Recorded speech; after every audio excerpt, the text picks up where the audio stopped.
Okay, so now we have to clear the color coordinated minigame.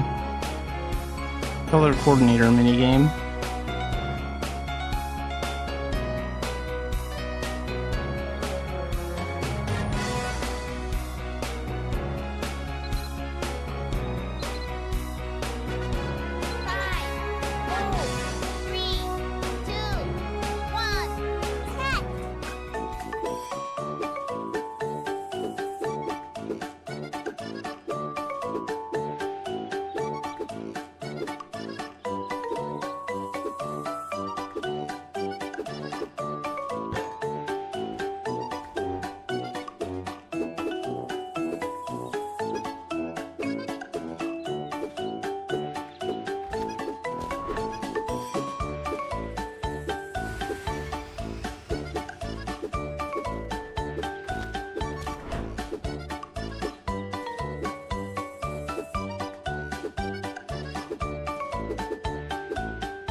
So 248.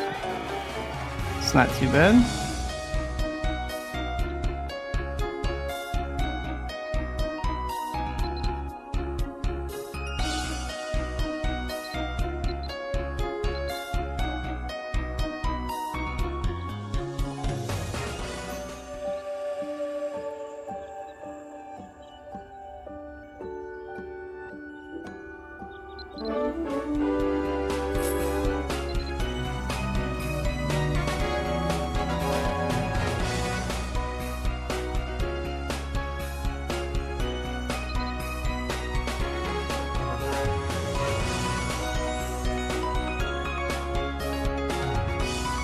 Okay, so that's it for that daily, okay, so that's it for that story quest.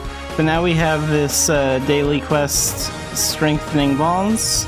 So we'll get this every day at 7 a.m. So, the best day ever.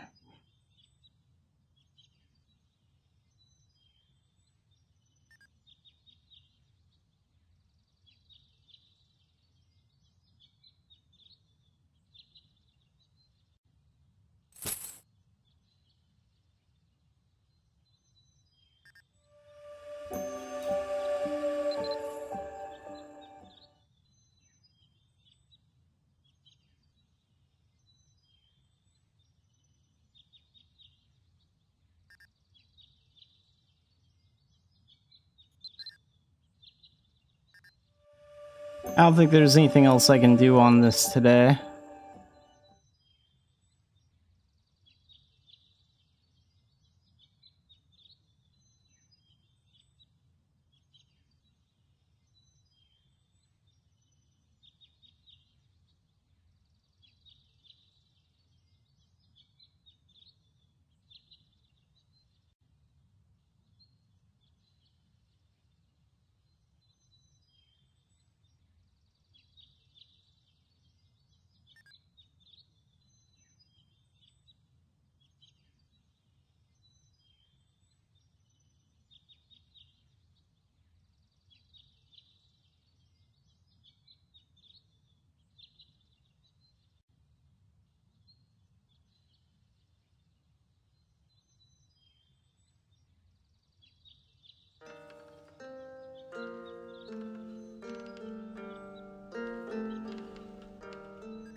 Alright, so now the event daily is done.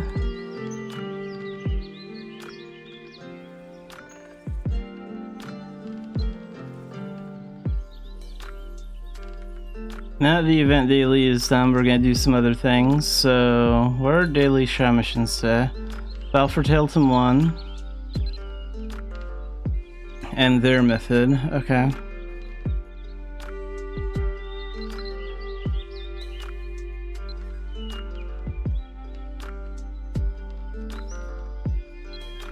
Let's go figure out what the daily dungeon and the daily veteran dungeon is.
So today's daily dungeon is Rundle Dungeon. And then what's the daily veteran dungeon?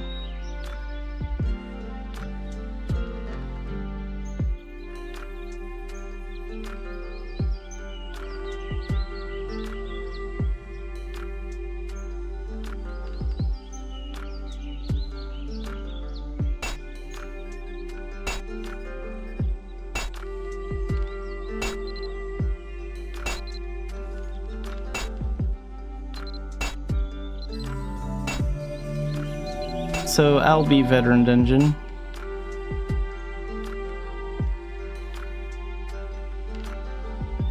Okay, before anything else, we're gonna do a rebirth.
So since I currently have the Dark Diviner thing selected,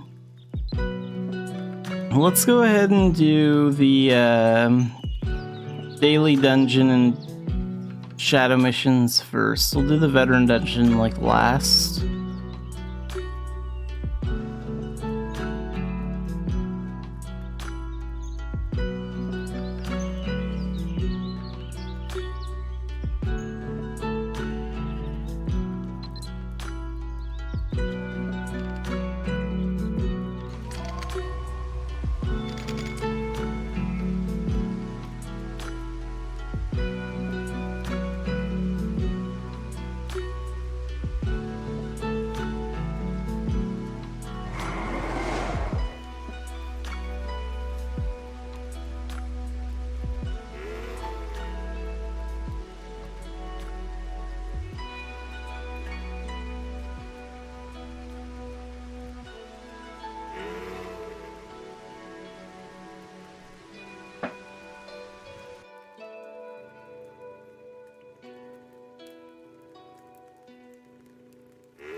So we'll do hard mode advanced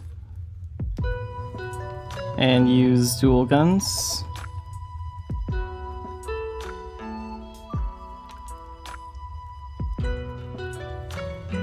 Oh, that's right, I don't have any bullets. Never mind, we won't use dual guns. I need to buy more ammo. Then what will I use instead?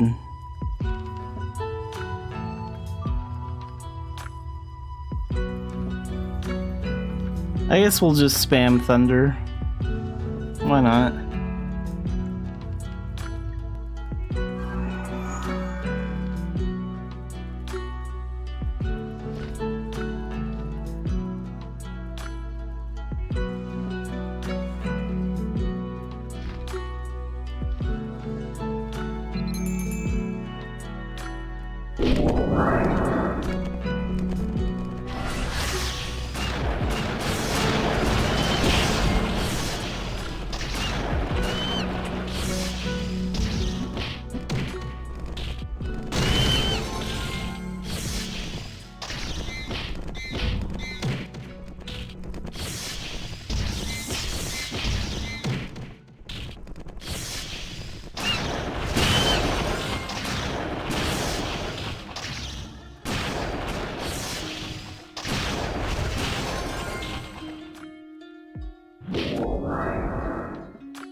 We'll get the Zen chest since it's so close.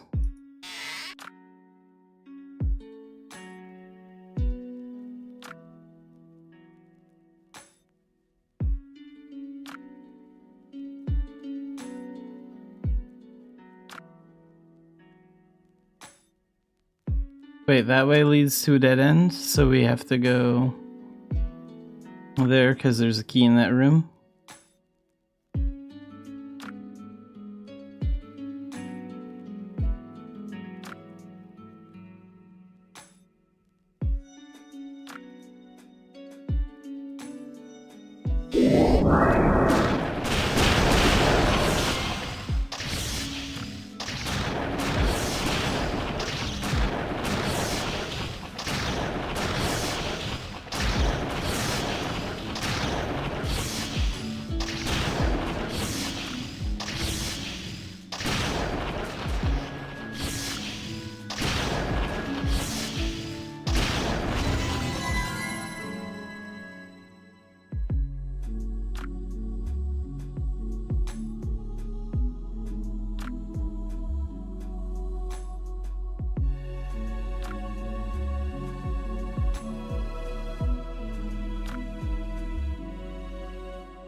Meteor.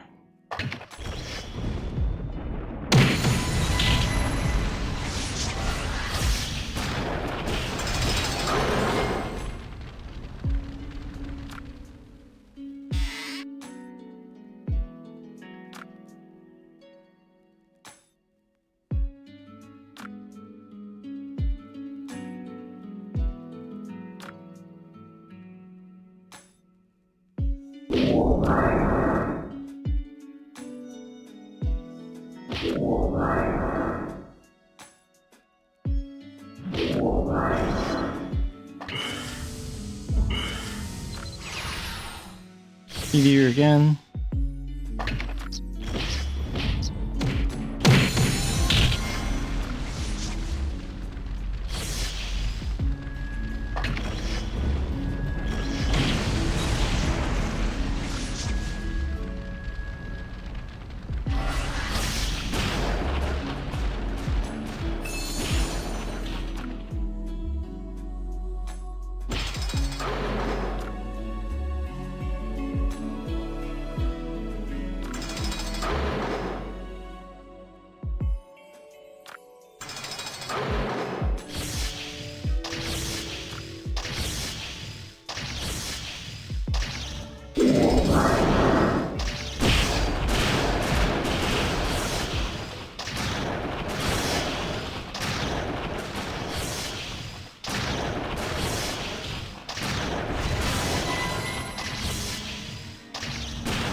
Chance of death.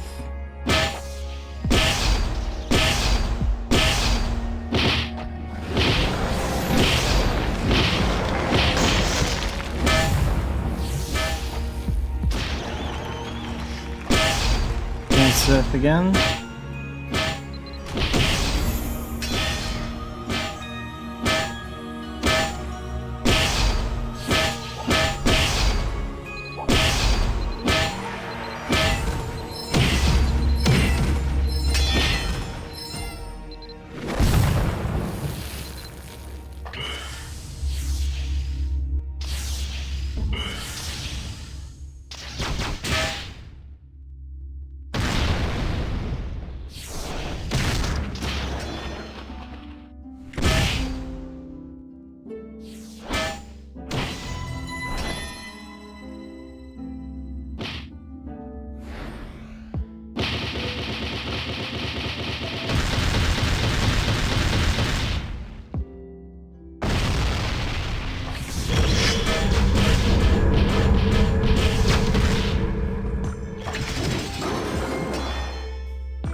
And floor 2.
S. Smith, welcome to the stream.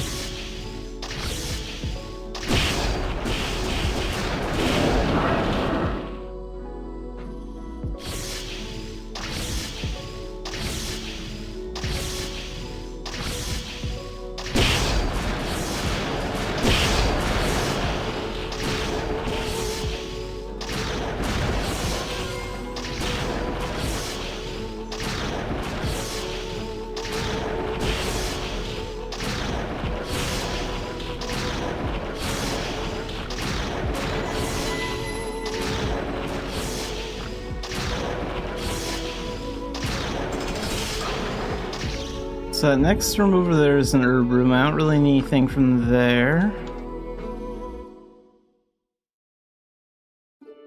So let's go this way then. Back over here, and then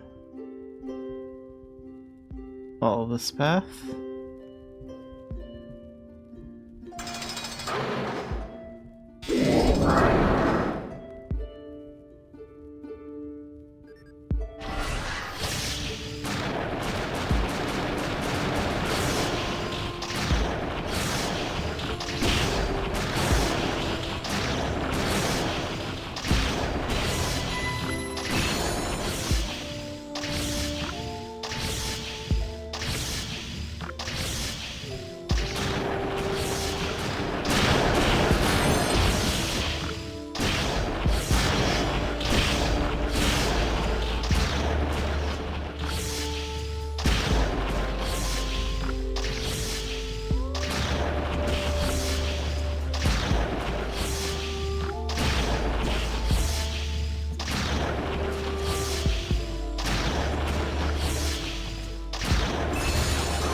Alright, meteor for this room.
We'll use Meteor in here.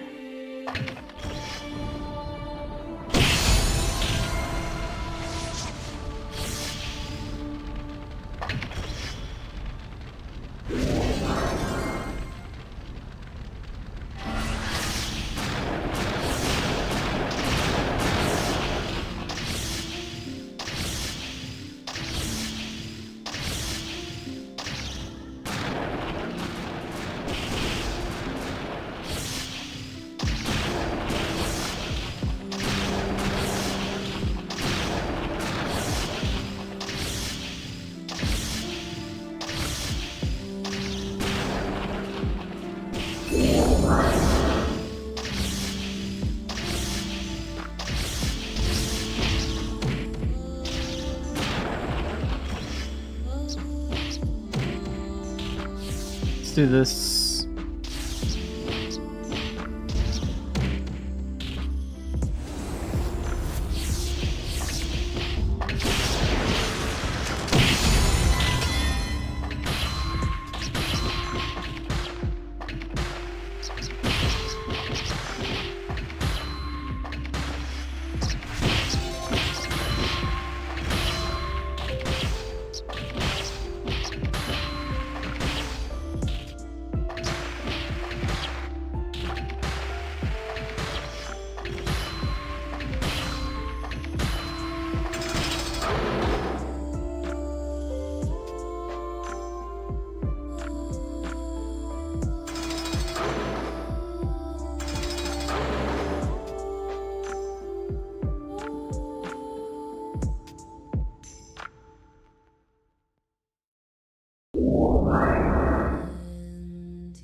How long have I been playing Mabinogi?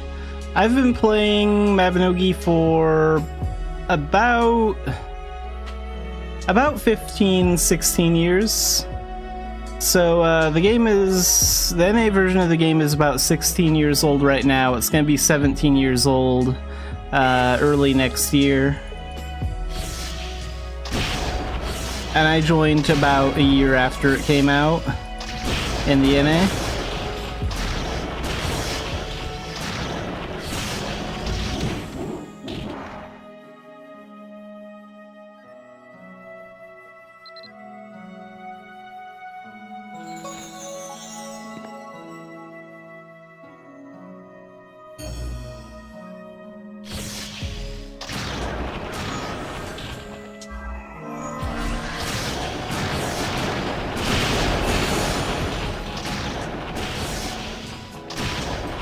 Yeah, this game has been around for a while, but it's just not talked about a lot because it's so old.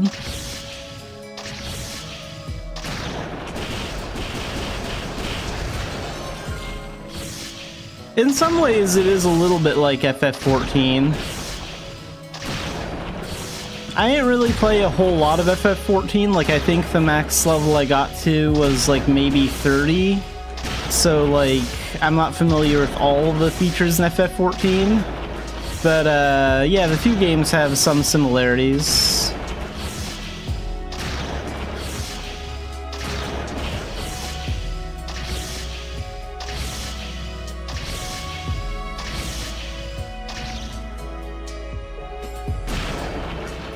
And Pickle Nips, thanks for the raid.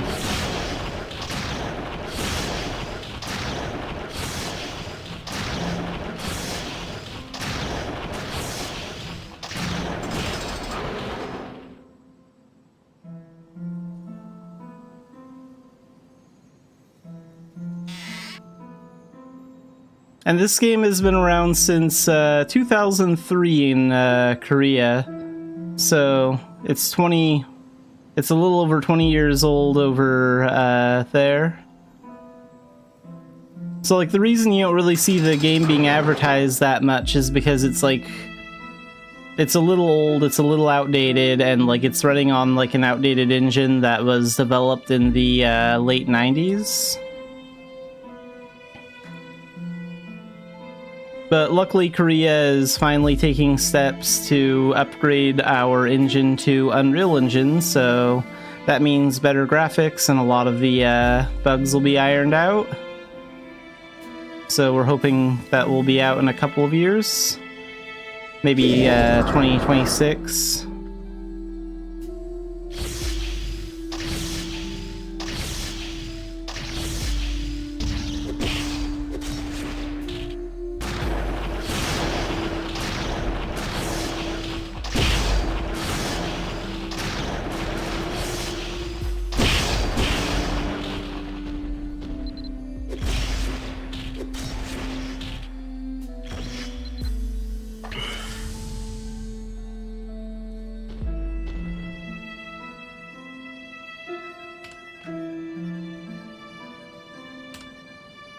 Okay, I'm gonna have to try something different for this room. Let's, maybe I'll use my chain blade, actually.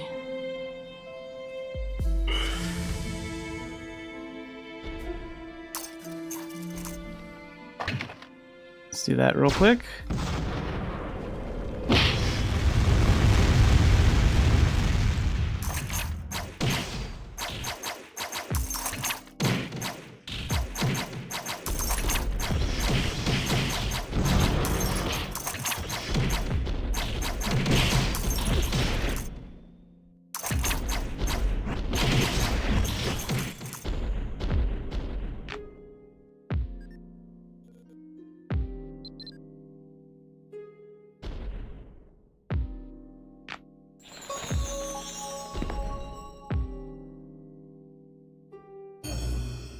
The game is still very popular over in Korea, and in the NA, the player base is a little small compared to like other MMOs, but we still have a decent sized player base. You can find most of them in like the Mabinogi Discord or the Mabinogi Reddit.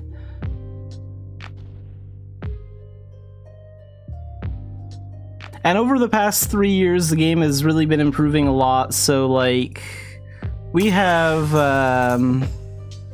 like the player base has been doing a lot better like over the past 3 years because of like positive updates. We've had like a lot of players like come back to the game. Players that like haven't played Mabinogi for years have been like returning. And that's partly because they're excited about the Unreal Engine update that's coming up in the future, and also partly because the game just keeps making positive changes that everyone is liking.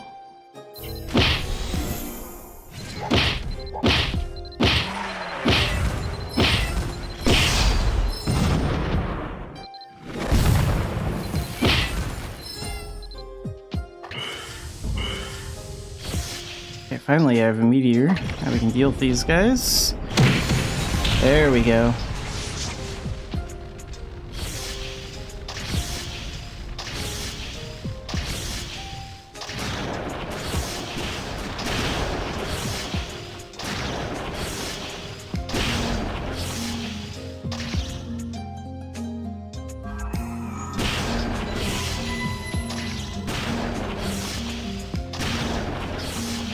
But yeah, I think the game is definitely worth like checking out now more than ever if you're like looking to get into it, because like the Unreal Engine update is going to be an actual update. It's not going to be like a reset, so you won't lose any of your character progress or your outfits or anything like that.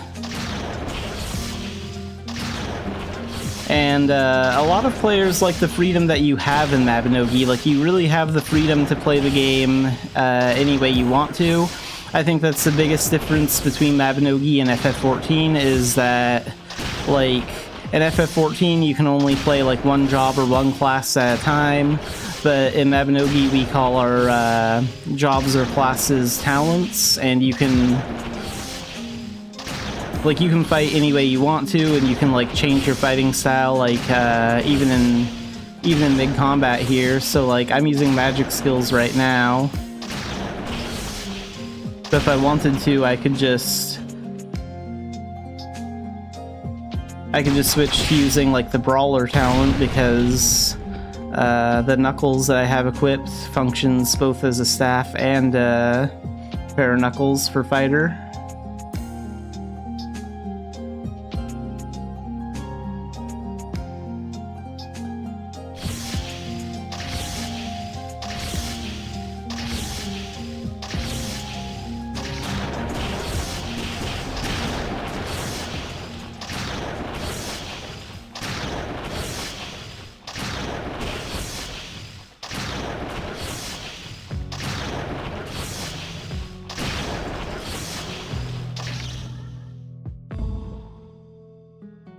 Right now I'm running, this is Rundle Dungeon, and I'm running a fairly difficult version of it.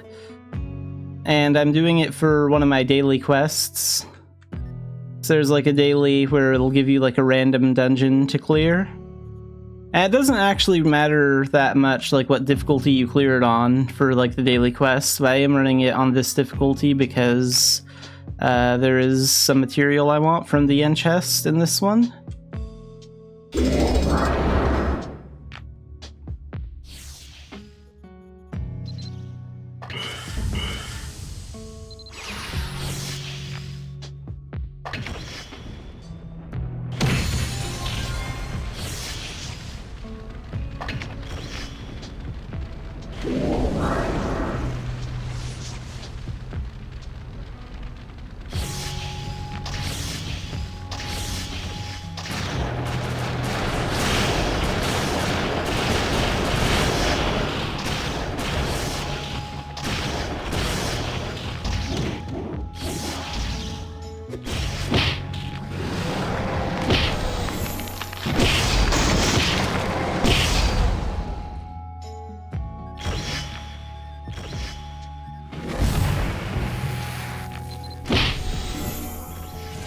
Oops, didn't mean to open that. There we go.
And now we can finally take on the boss.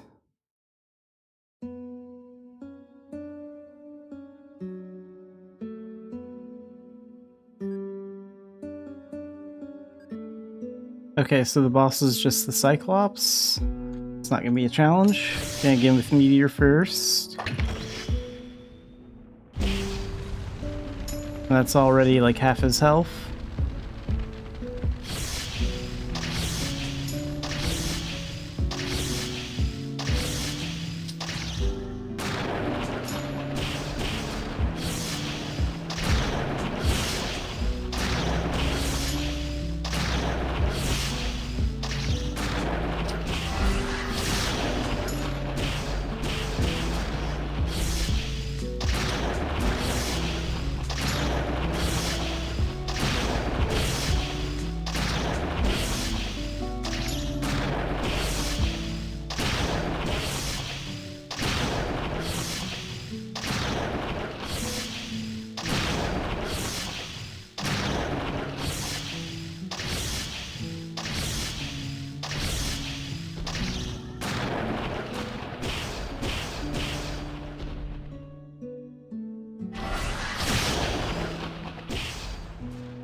And done.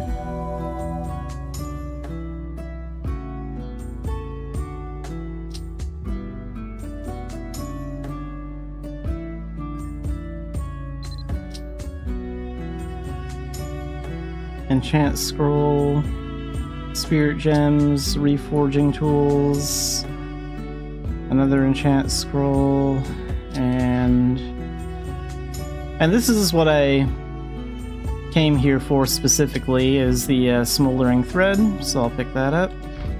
And how many of those do we get? 2? You usually get anywhere between 2 and 5 per run.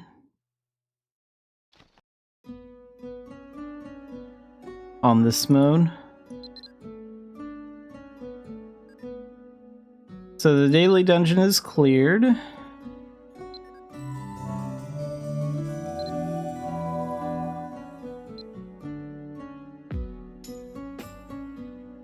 Okay, so I'm a level 3 in this one.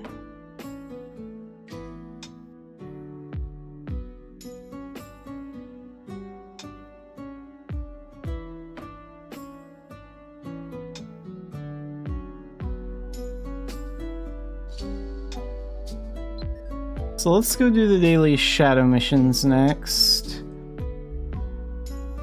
Actually, before I forget, I need to get more mana bullets for my dual guns.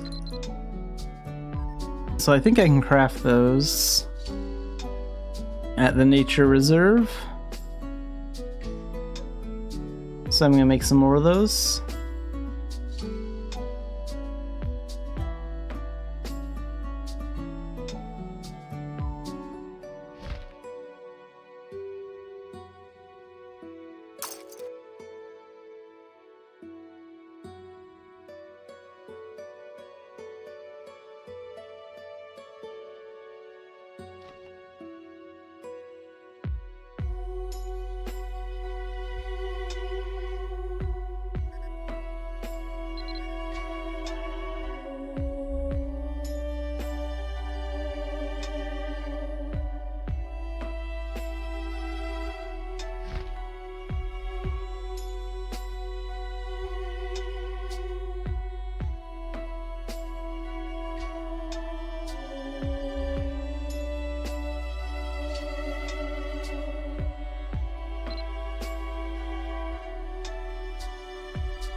I think I'll stop when I get up to 200. That should be fine.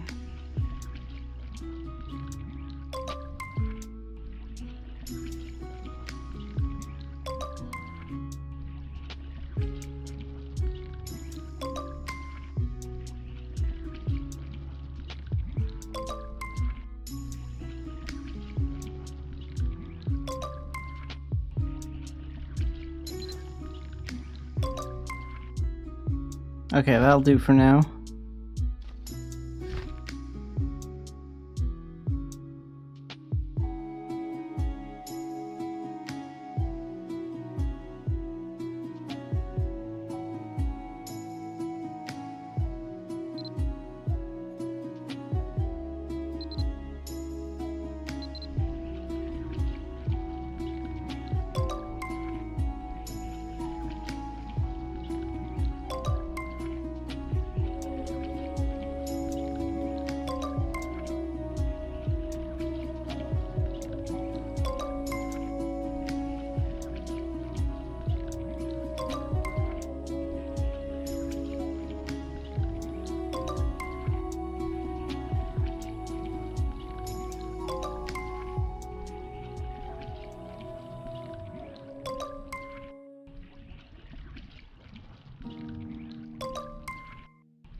Alright, so now I'll do my daily shadow missions.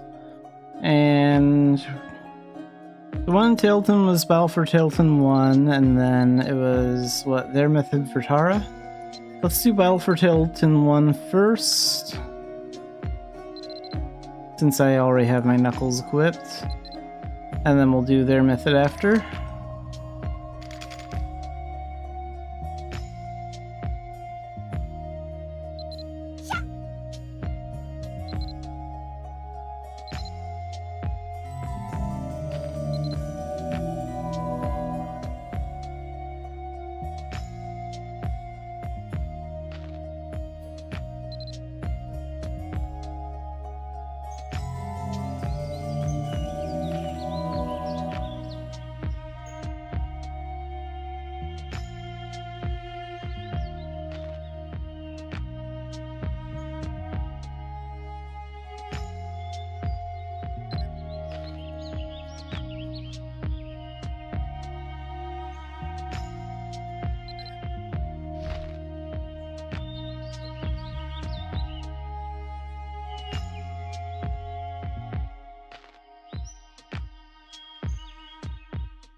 Let's give this Spirit Stone to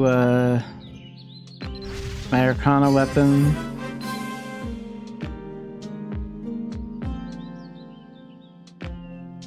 Wait, can I level up that skill that I want to work on, or?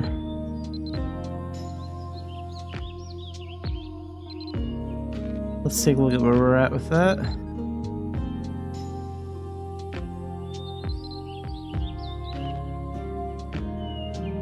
So we have 3 points. To max this out, I need 9 ego points.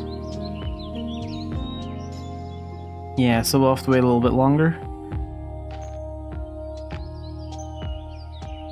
Gotta go up 6 more levels.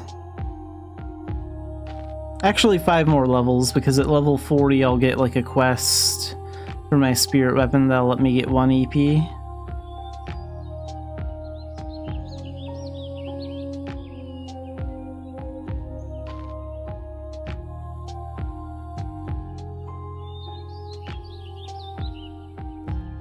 Okay, I'll feed my spirit weapon after I do this shadow mission. So we'll run this one on Elite, the hardest difficulty, because I'll pay out more gold and I'll also get spirit gems for my spirit weapon from it, if I do that.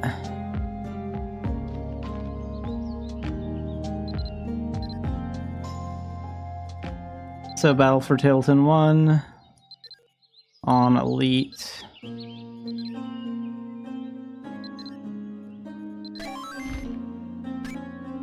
And then we'll use this Shadow Crystal.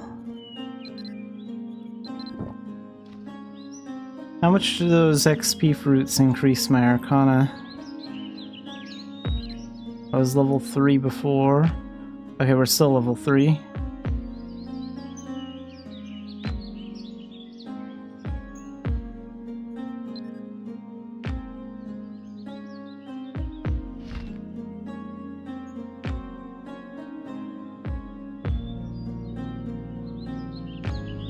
Hammer of Durability, Reforge Tools.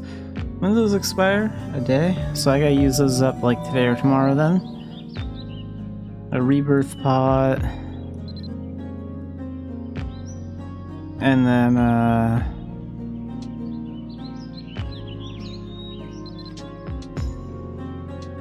let's get a 3 times Beltane Crystal. I think after I run my daily shadow missions, I'm going to know where to run on Elite so I can max out my level before doing my rebirth. And then after I rebirth, I'll level up a little bit, and then I can do my veteran dungeon.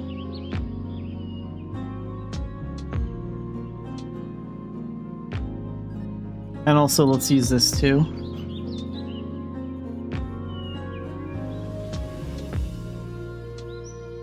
So Bead Burnishing can finally go to rank 5 now.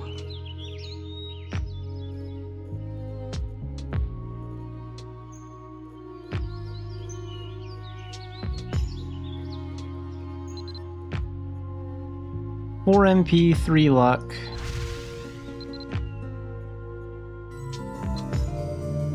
And with this event, I can take it up 1, 2, 3 more levels. So I can take it to like rank 2. I think I might need to get to rank 1 to get Pet Trainer to Master level.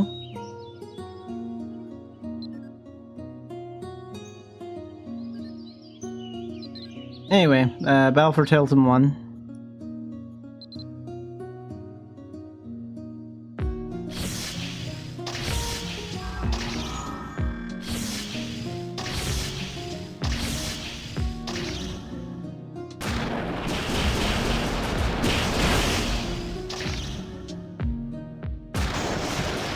Oops.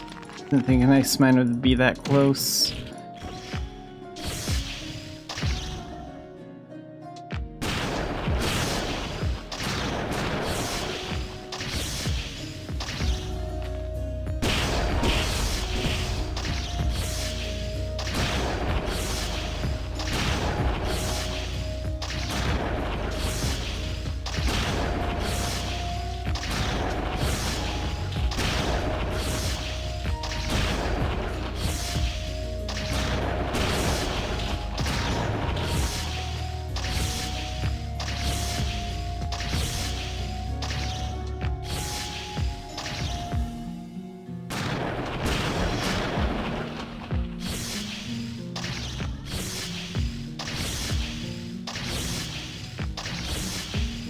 Okay, loop behind here.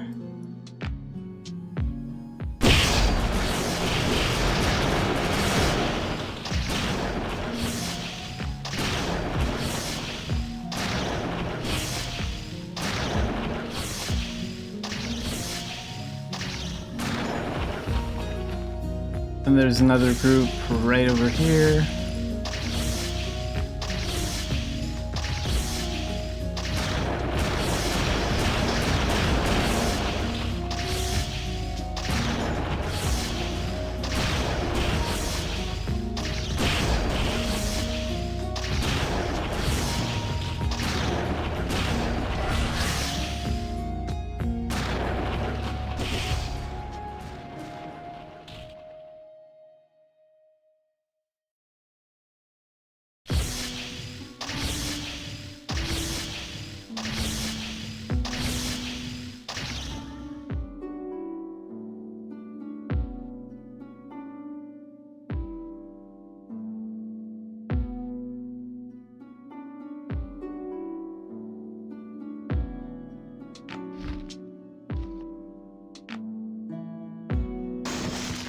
Oops, ice mine.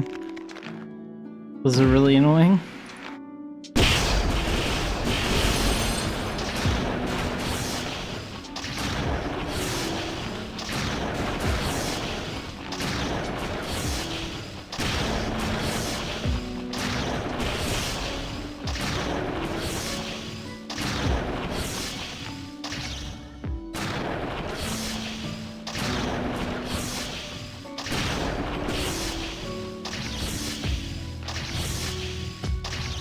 Actually, I think the next group is... Oh wait, no wait, this group is next.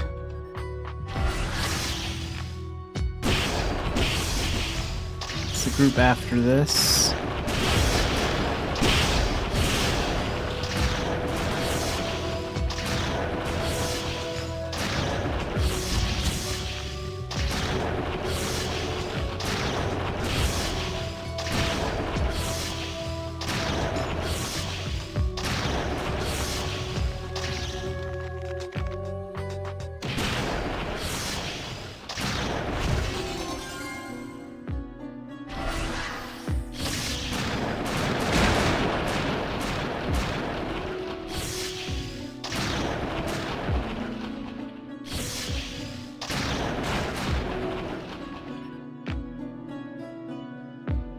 Okay, so the next group is like somewhere over here.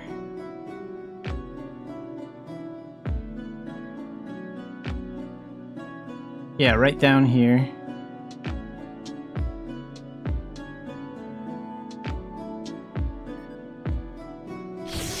I've mostly memorized where all the enemy positions are in Battle for Tailton 1, but honestly I'm more familiar with the Battle for Tailton 2 mission than this one.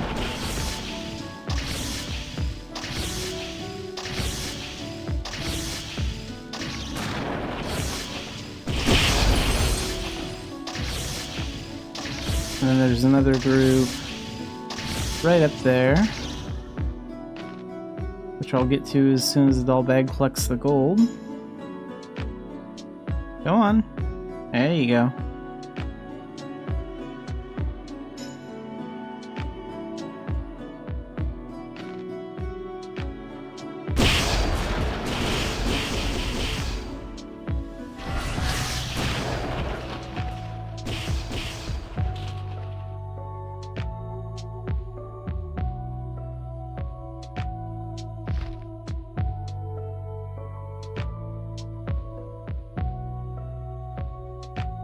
Oh wait, I have another mysterious spirit stone? I realized I had another one. Let's use that one too. I thought I only had like one of those.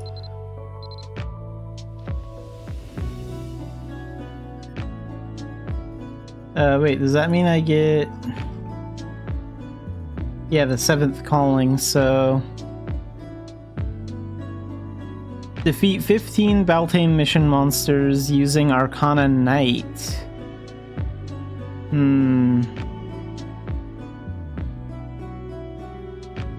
50...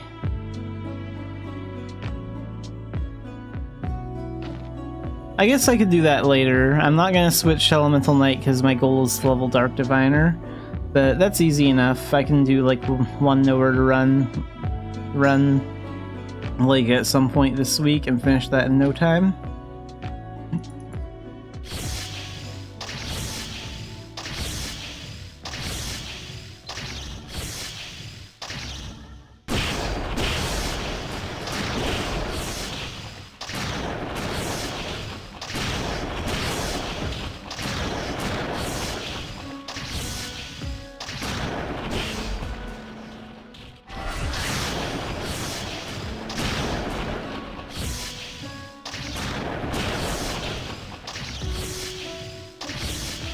Then there should be some enemies down here, and then the boss, I think. Let's see. Get those guys.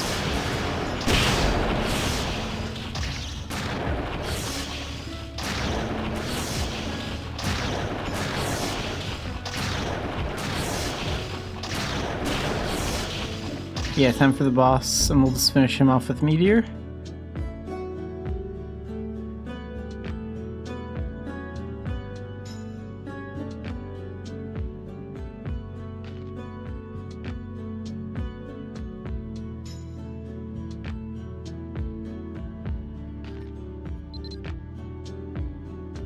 And just like that. That one over there might live. No? Okay, we got him too.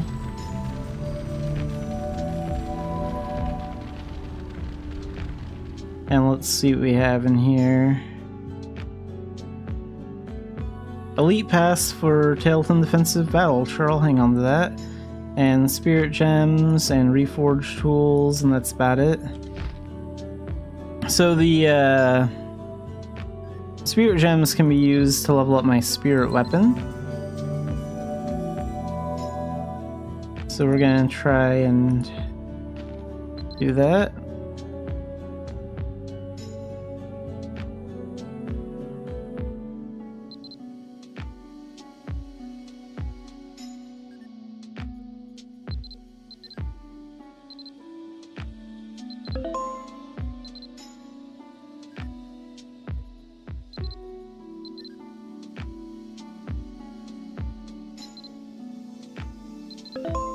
Okay, 24%. And then we have 31 of these.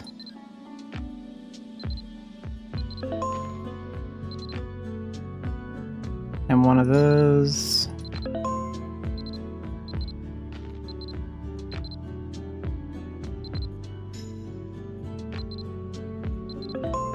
So 35.34% now. That's not too bad.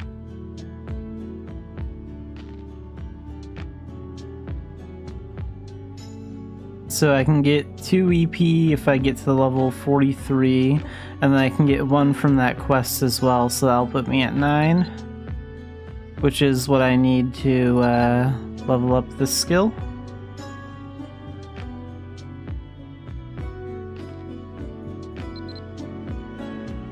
And the other nice thing about Nowhere to Run is the enemies there sometimes drop gems. And I can have a doll bag pick those up, and those can also be used to get my Spirit Weapon some XP.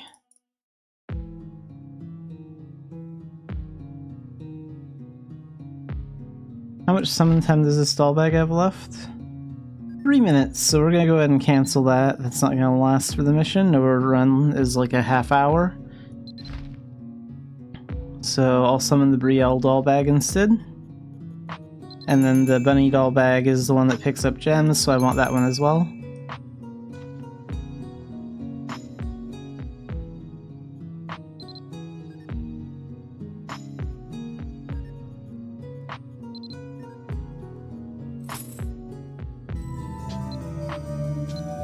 Okay, special unit, enter camp. So now we're at Avalon Gate, and this is where we can get the Nowhere to Run mission. I need this ME Pass selection box, so I can get a Battle Tame Pass selection box.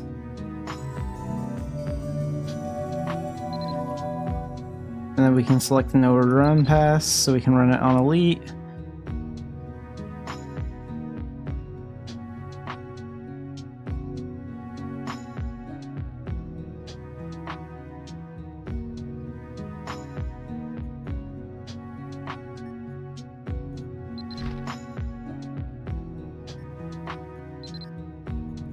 And there's the crystal.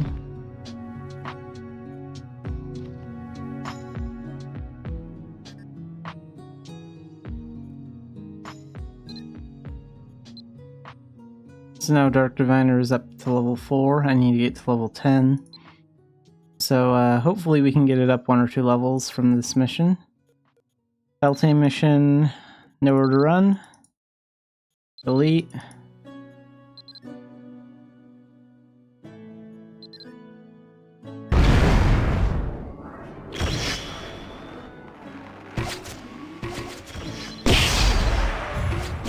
And that buff will give me more movement speed and more combat EXP for like a half hour, for 10 minutes. So for a third of the mission we'll be able to move faster and level up faster. And for this we're just going to spam Fireball.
And some of these zombies here just build up in the back and don't really go anywhere, so every once in a while it's good to come back there and wipe them out.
Oh, there's a lot of gold over here.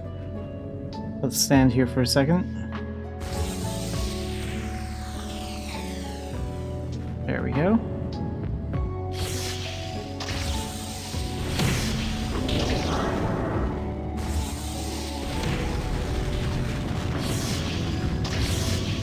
Okay, we're gonna get that bear next.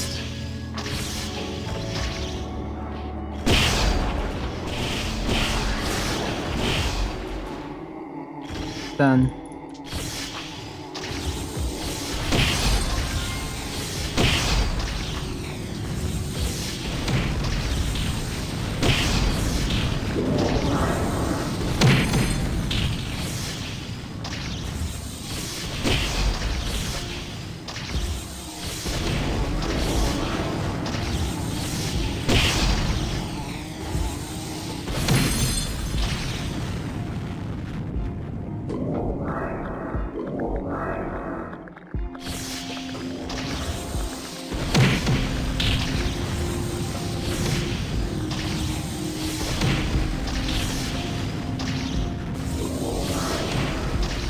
Okay, now that bear's gonna come after us.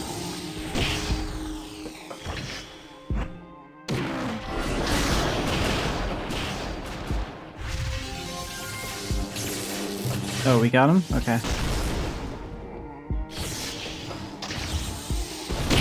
Didn't think that thunder would be enough.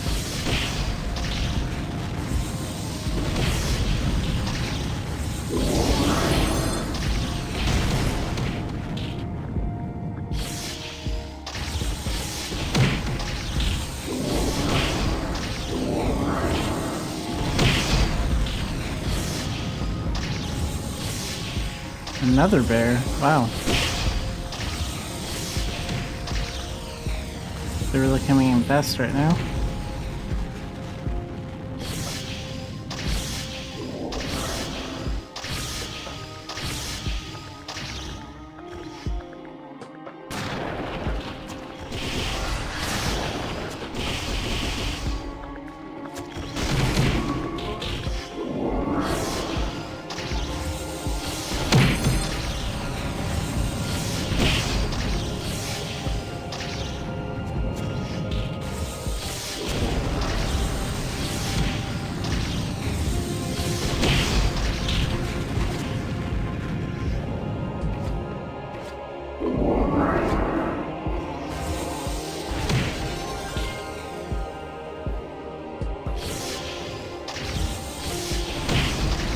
I definitely won't reach level 200, but I think I'll reach like a level 150 something. Maybe 152 or 53.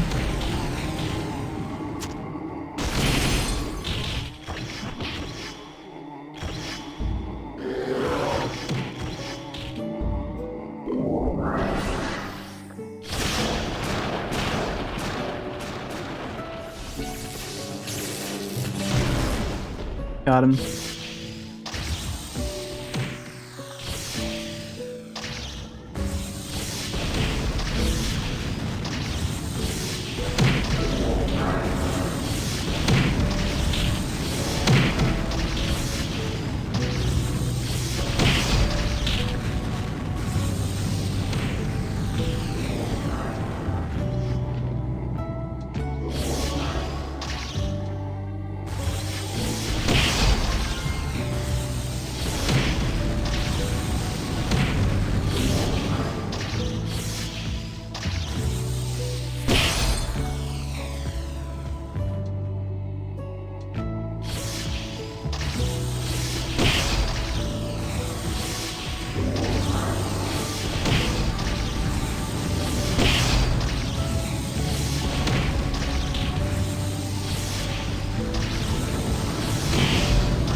Alright, Meteor.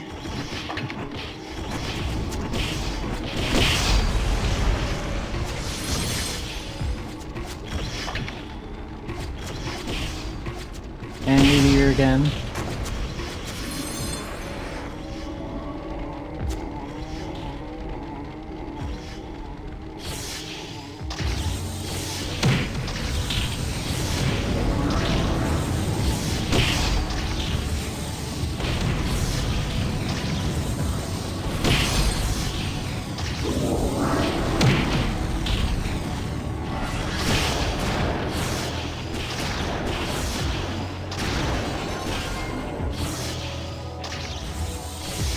$149.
$150, and we have about 8 minutes left.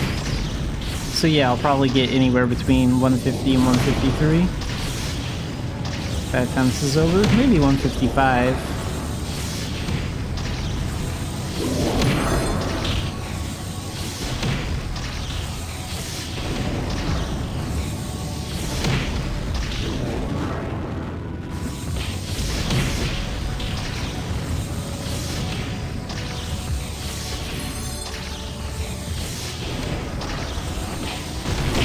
Jeez, already? That bear spawned right on top of me.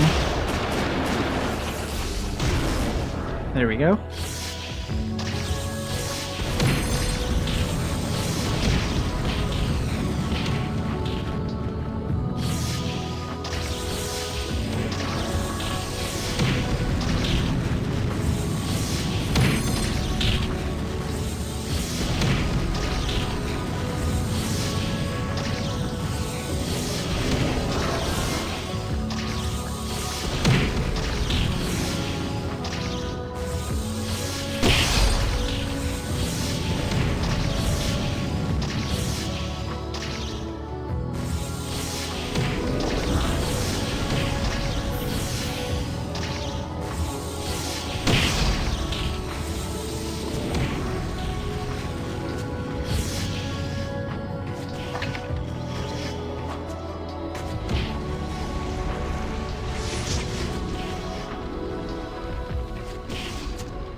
Okay, 5 minutes.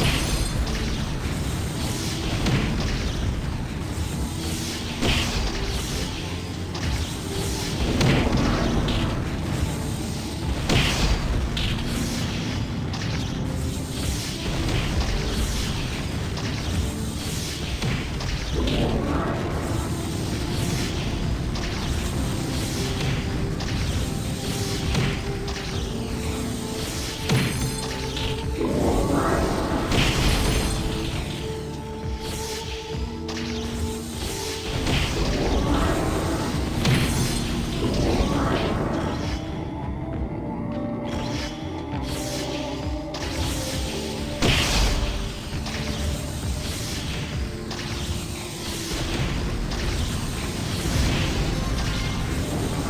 153.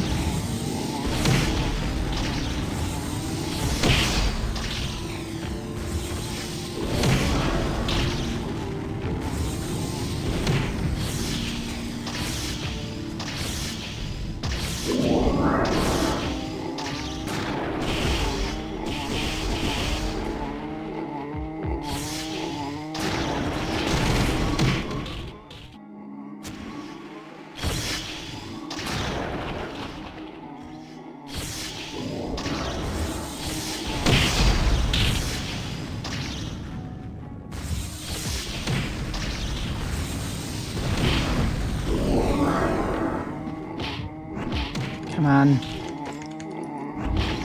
No, not that. Jeez. Get back.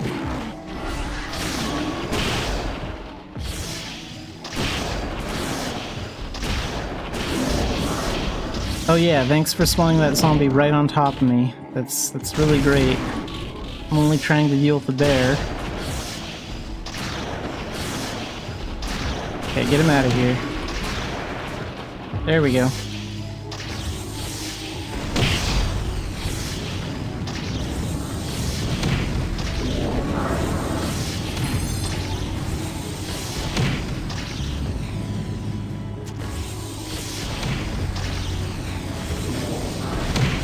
Okay, we have a little under...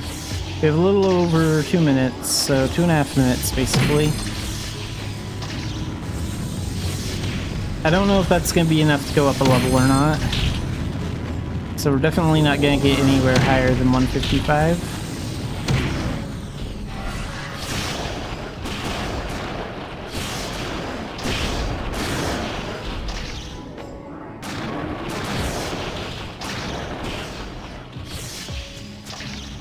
Yeah, I think we will get to 155, but we won't get to 156.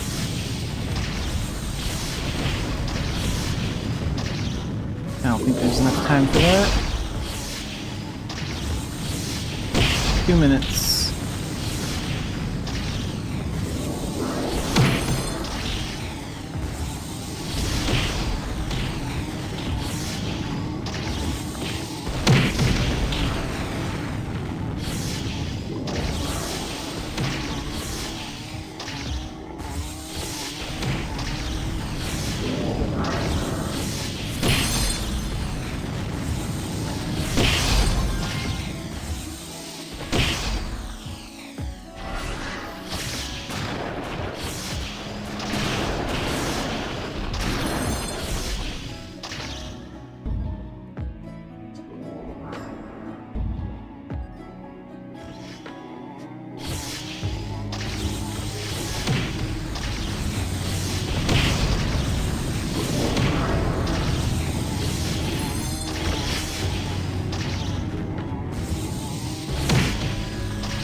There we go, 156.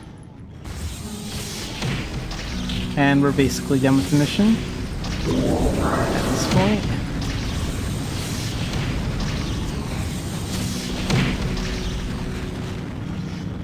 Alright. Let's check around for any gems. There's one over here. One over here.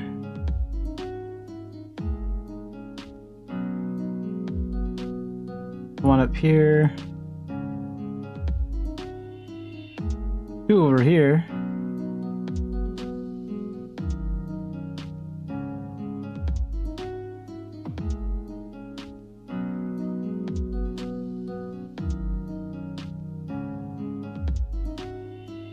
I think that's everything, right? Looks like it. Oh wait, no, there's a ruby over here too. That's important to look around.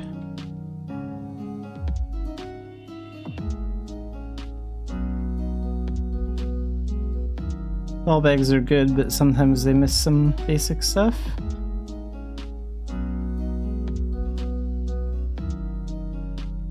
Okay, so 156, how good was that for my Arcana? I was like a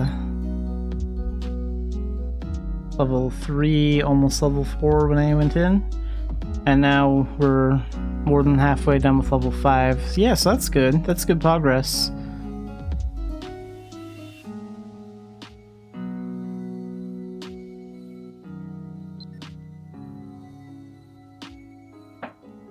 Alright.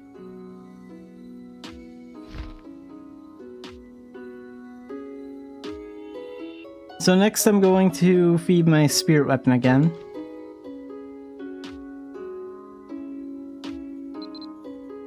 Because those gems take a lot of inventory space. What are these, all 10 centimeters? No, some of these are smaller. That's alright.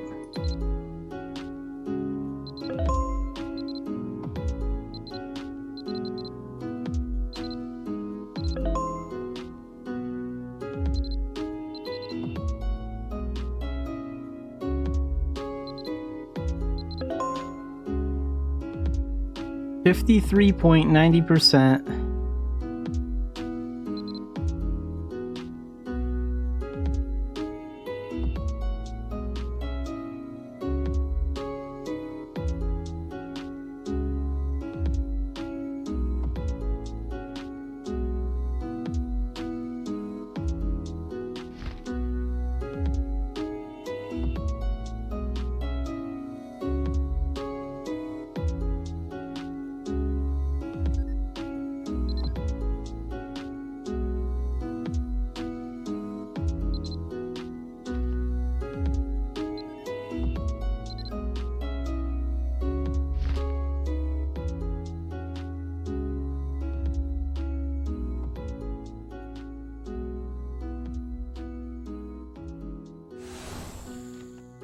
Okay, cancel that summon, we don't need that anymore.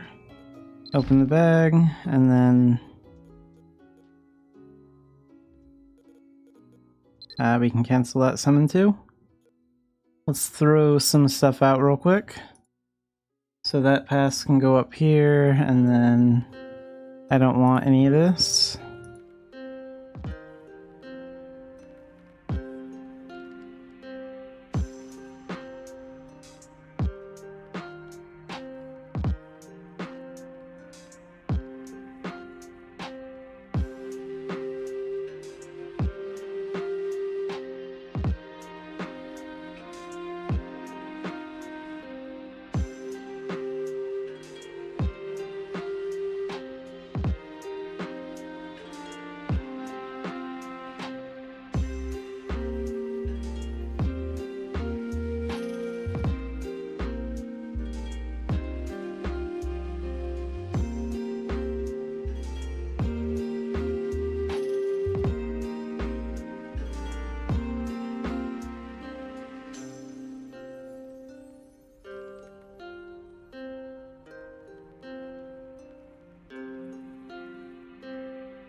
Tommy, welcome to the stream. So delete those items, and then I'm gonna exit the Avalon Gate area.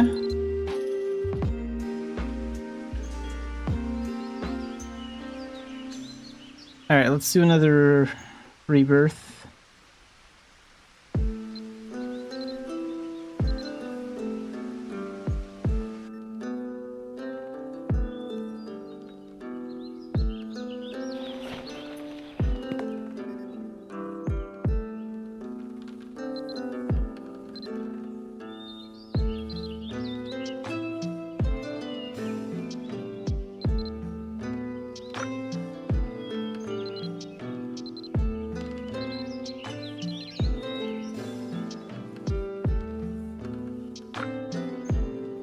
Oh, so you're new to Mabinogi. Well, welcome to the game.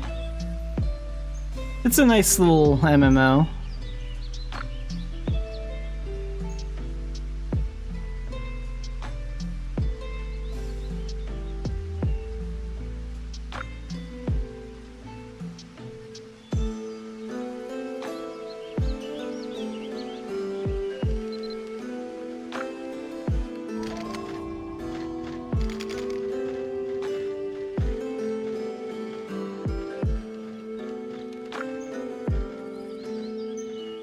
And I'm just running dailies right now, so the next daily I'm going to do is a daily in Tara.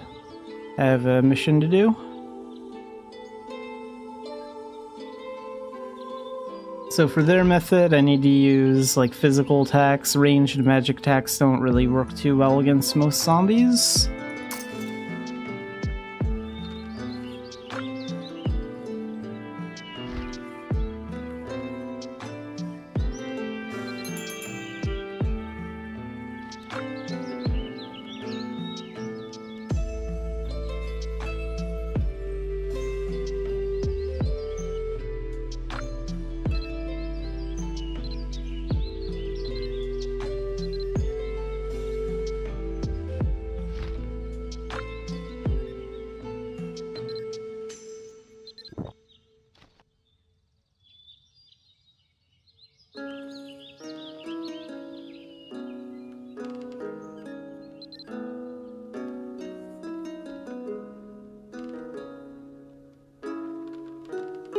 Alright, so basically we just have to find all the groups of zombies as we work our way towards Town Square, and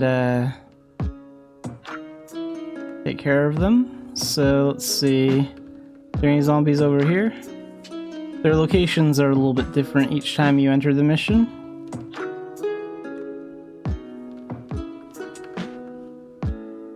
Some of them are pretty good at hiding.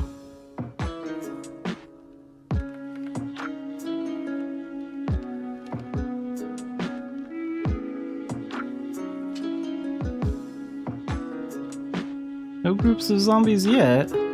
Oh, here's some right over here. I need more Dorcha? Okay, we'll build up some with some basic attacks.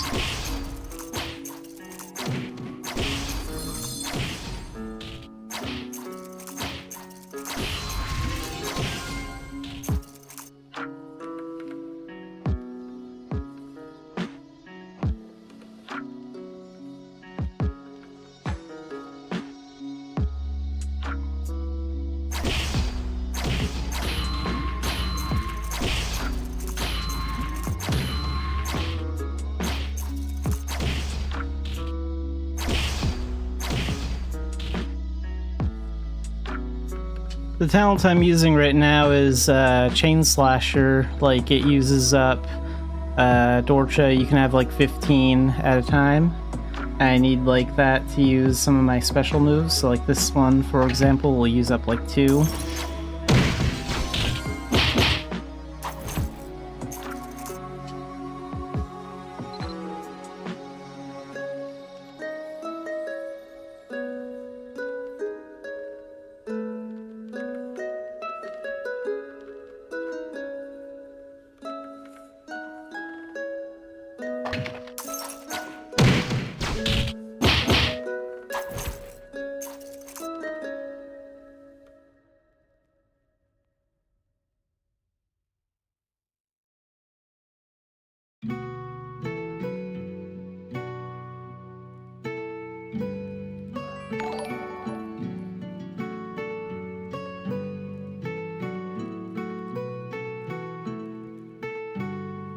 Let's make sure there are no zombies back here. Sometimes they hide like around the corner here.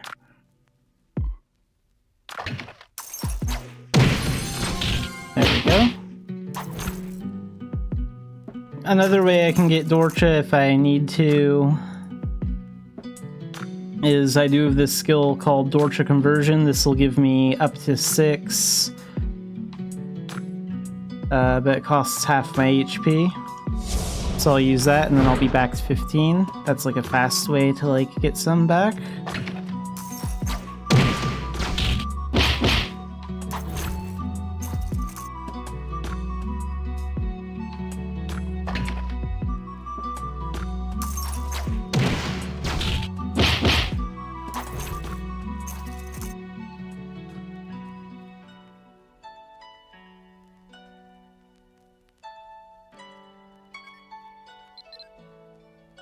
Okay, so there's still some groups of zombies hiding in the city, so I must have missed at least one group. And this is how they're a little tricky, so I'm gonna go back and make sure I checked all the areas. There's probably just like one group hiding out in one of these little spots.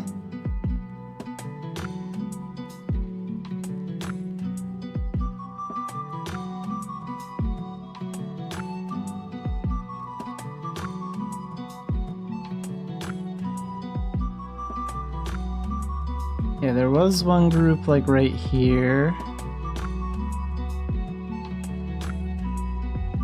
Sometimes they hide out in here. Not this time.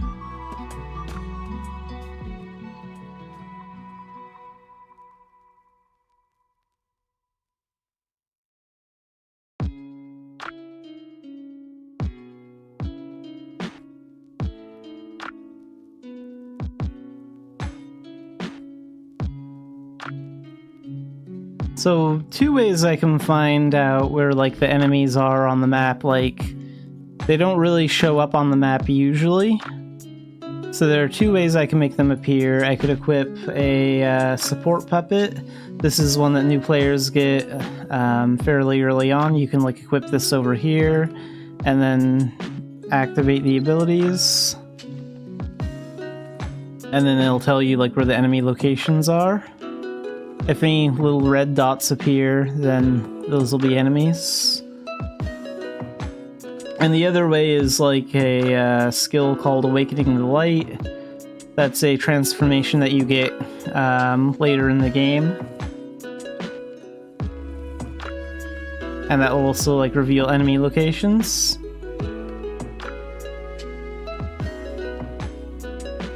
Okay, so it's telling me there are enemies over here. I can see red dots, like, here now. There we go. And this is where they were hiding out. Pretty sure this is the last group. Yeah, now we can just go in the town square. Yeah, the game can be a little confusing with how many features it has. There's, like, a ton of stuff in it.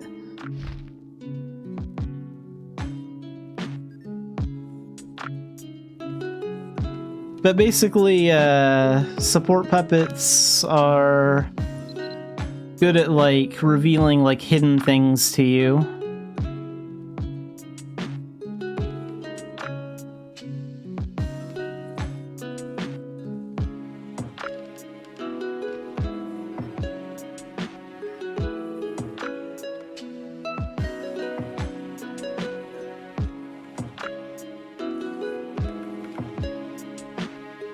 And this level doesn't actually really have a boss. Like, this is just, this is a bunch of zombies in here.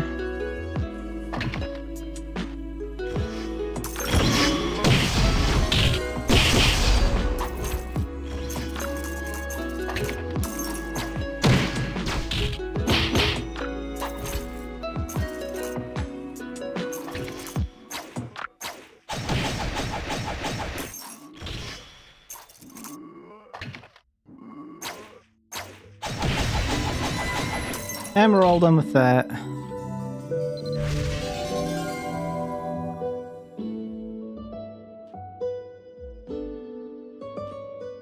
enchant scroll. And I think that's about it. That's all I want from that chest.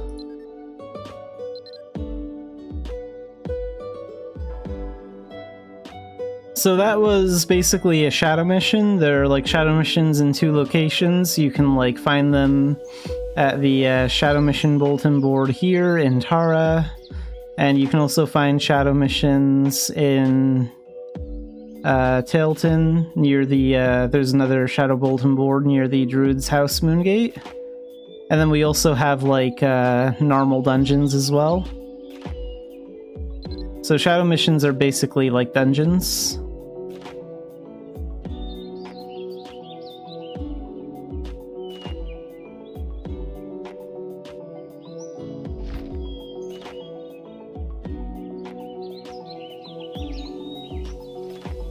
I kind of want to get my level up more before I do my veteran dungeon today. So, what do I want to do to level up quickly?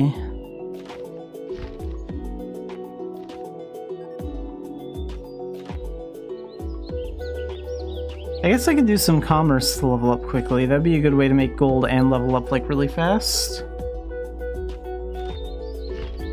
So I think I'll do that for a little bit.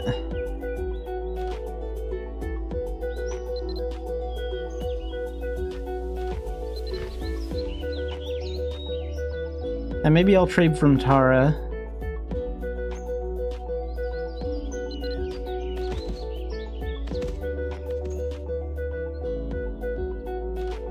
So we also have our own like commerce system in the game. We have these trading posts all over like all 3 continents.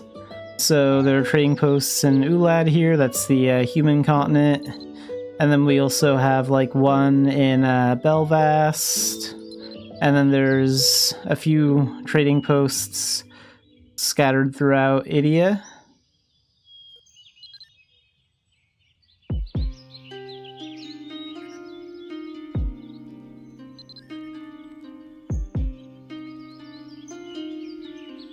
And like we have different mounts for commerce as well, so different ways of like different transportation. I'm gonna use the camel mount. This one has a good amount of inventory spaces and can hold a good amount of weight too.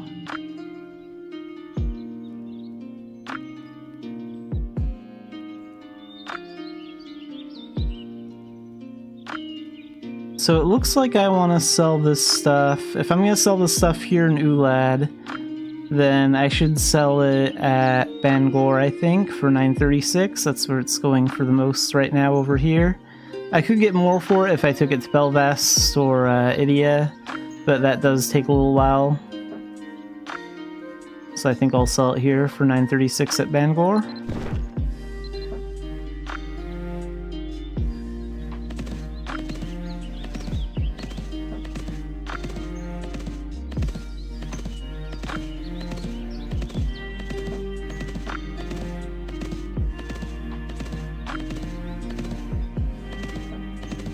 So basically commerce, you're just moving from town to town, from like trading post to trading post, and like trading goods, selling them at different locations. And when you're in towns and certain areas, you're completely safe from like attacks and things like that. And then when you're like outside of towns and on the road moving from place to place, then bandits will try and appear and try and like steal your stuff.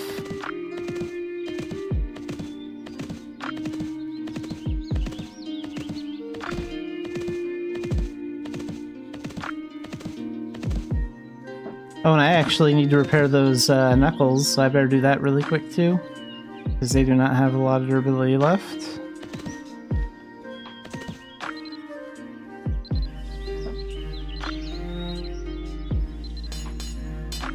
There we go.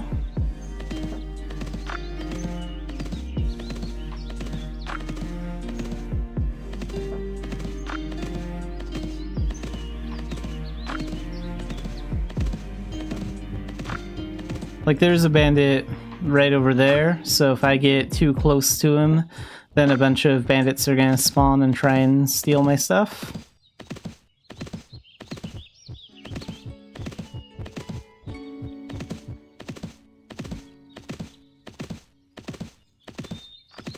And it's your choice if you like want to fight bandits or not. Like usually you can get around them if you just want to like move from trading post to trading post quickly.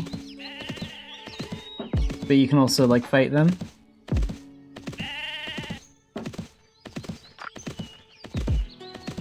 Alpha's pretty good. So like elves are good at like they naturally have high MP stats and good dexterity stats too, so they're really good at like magic, archery, and also the chain slasher skills, which was what I was using against those zombies, because chain slasher strength relies on your dexterity stats and your luck stats.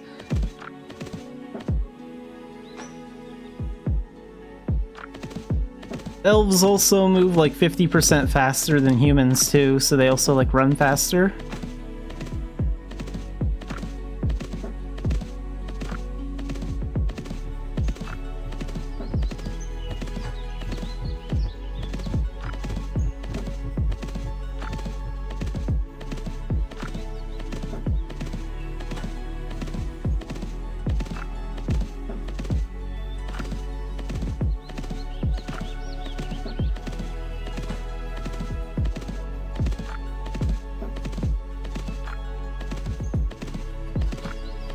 But in the end, it doesn't really matter that much, like, what race you choose to play as. Like, there are a few skills that are specifically for elves, and, like, a few skills that are specifically for humans and, like, giants. So they do have, like, some, like, differences, but nothing that's, like, game-breaking or anything like that.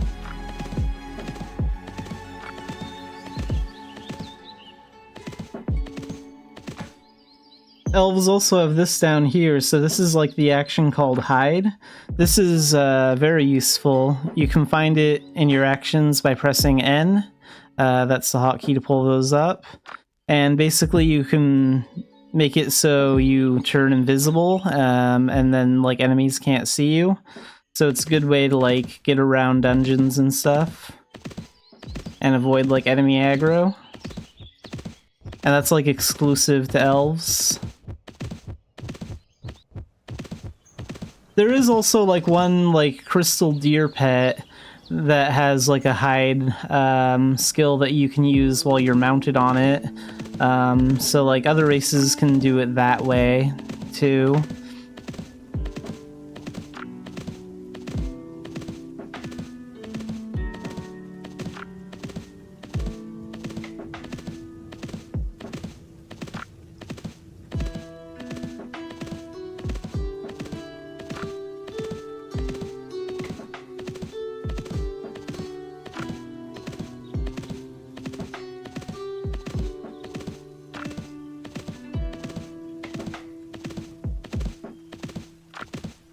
And the only big thing about races, so like, is elves can't use the elves can't use the lance talent because they can't equip a lance, so they can't equip that.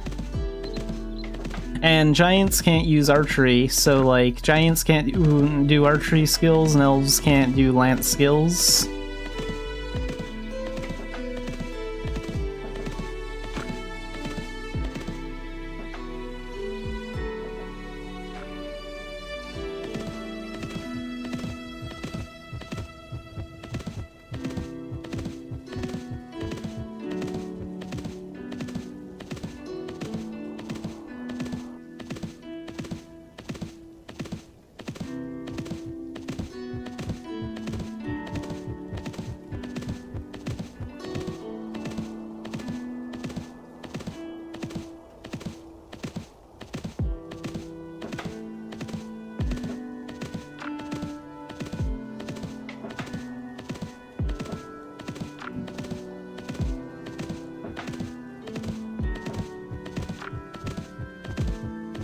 So most of these bandits are pretty easy to get around, like, very rarely do I actually have to fight like a bandit.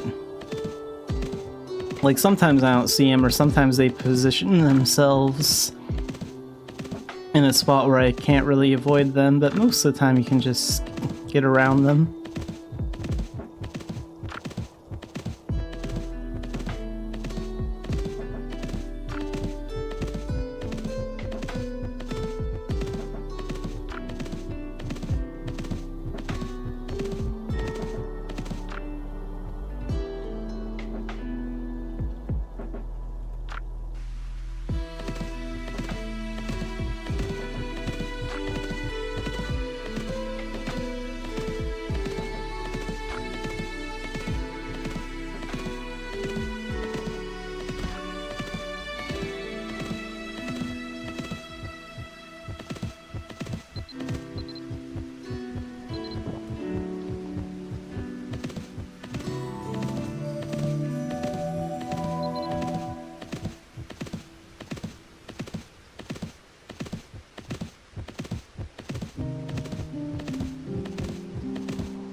And there's the entrance to Bangor up ahead. So this is basically like the mining town of the game. So like if you ever get into like blacksmithing or anything like that, you'll probably do a lot of it in Bangor.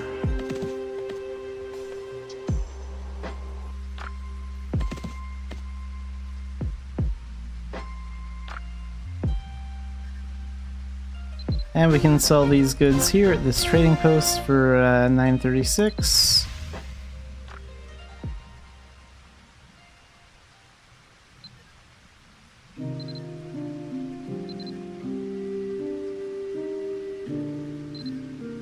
And what kind of stuff do they have here?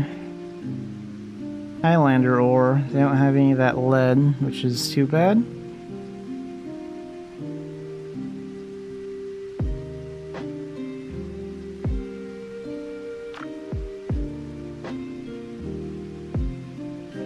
No, I don't think I want to take that. Wait a minute, that goes for what, 585, is it? And 68 of those. How does that compare to the whole barbecue bear at E-Main?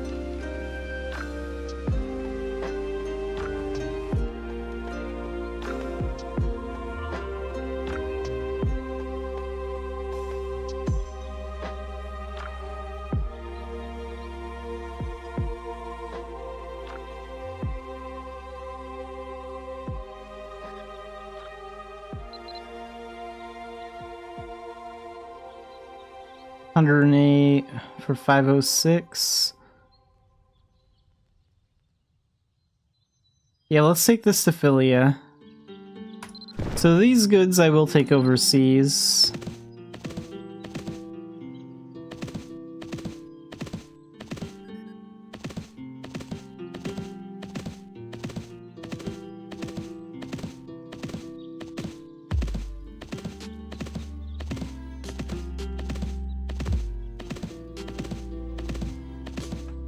So I'm basically going to be taking the same path I did last time. I'm going back to Bangor again, and then like I'm going to go like past Bangor, and then there's like a ship port like close to it that'll take me to Idia.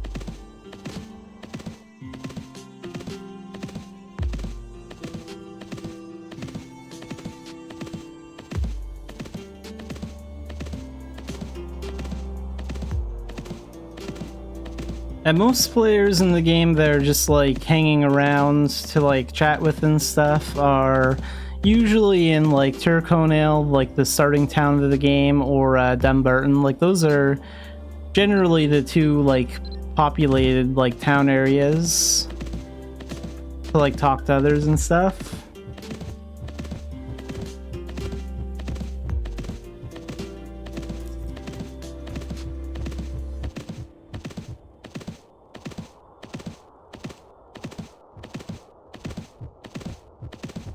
And there's also like a hour-long event called the Tara Royal Banquet. So like, if you go to the Wrath Royal Castle Moongate and then go into the castle every Saturday at like 7 p.m.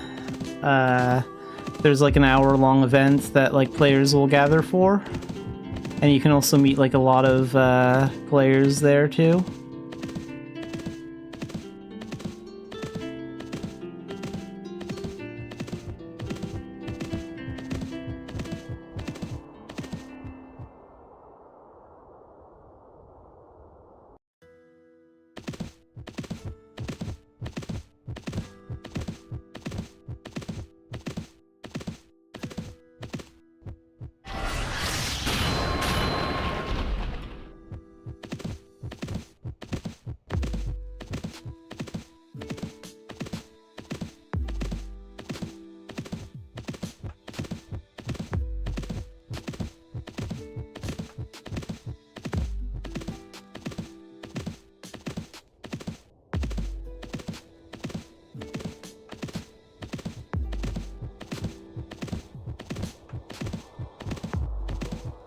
And one of the big reasons I'm like trying to like avoid encountering like random bandits is because fighting them does take time, and eventually, like every once in a while, the prices at like certain trading posts like change. So like, oh wow, so like the price actually did change. So now like these goods are worth they were worth like 500 and something at Philly, and now they're worth almost nothing. Now they're only worth like 193 there. Ooh, that's bad. I should actually sell them at Quilla now. I don't really want to take them to Vales because Vales has like a lot of snow, and the camel moves really slow through snow, the mount that I'm using. So yeah, I'm gonna go to Quilla instead, so it's a good thing I checked that. And that's why I don't want to like take too much time actually like fighting bandits, because I want to get to like the next location before the prices change.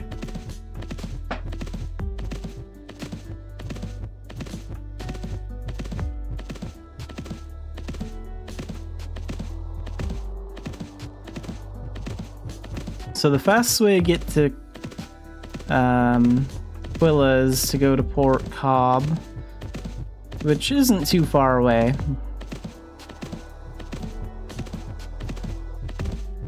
I just have to go right through here into the Dumbarton area, and then Port Cobb is really close.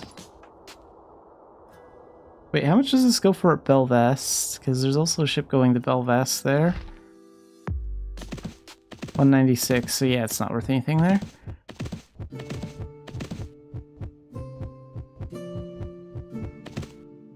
Ah crap, I got a little too close to that bandit. So I'm gonna have to fight these guys.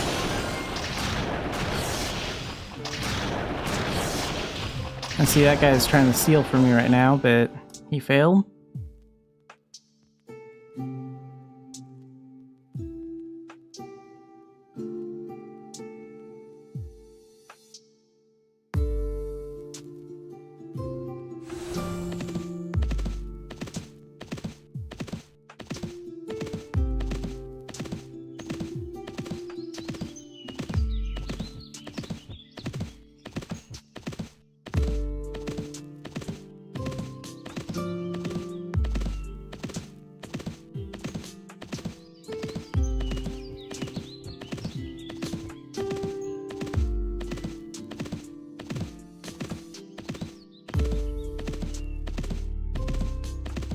Okay, so here's the entrance to Port Cobb. Just a small little town.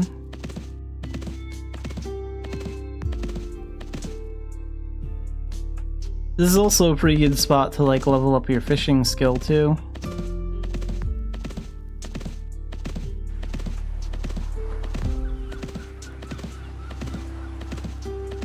But this ship goes to Port Quilla, and this is the part that takes a long time, is, yeah, crap, I have to wait to board the ship. It does take a little while to actually get across the sea, so like when I can board the ship, I'll probably have to wait about 5 minutes before the ship actually takes off, and then it's going to, when the ship does take off, it's going to take like 4 minutes of travel time to actually get over to Idia, so this will be about a 10-minute journey before I get to Quilla.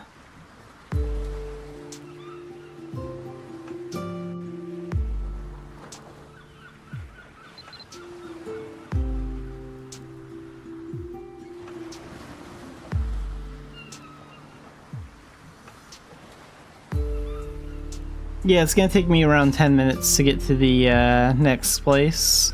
Sometimes it's less depending on what time you show up, like the boats leave at certain times.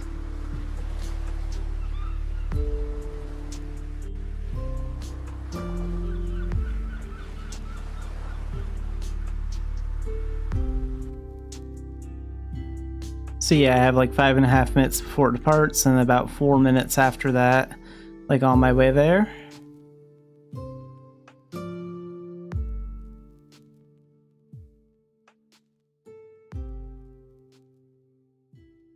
But one thing I can do is I can work on mini games while I wait for the ship to depart, so we do have like mini games that you can work on like anytime. And I'll do this one. So this one's just like solving a puzzle.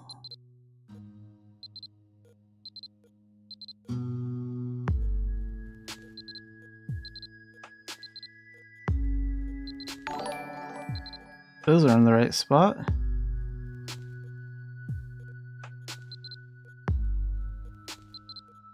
Okay, let's move these down. Move that up.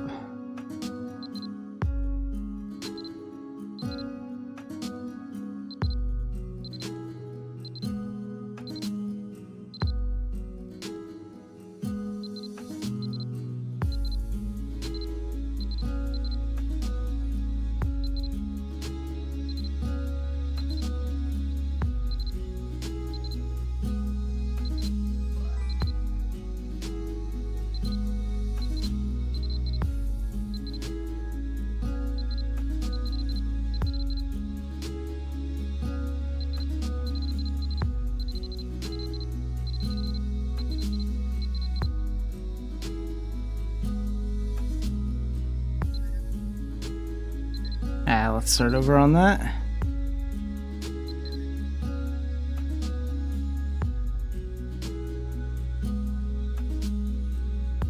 Vicky, welcome to the stream.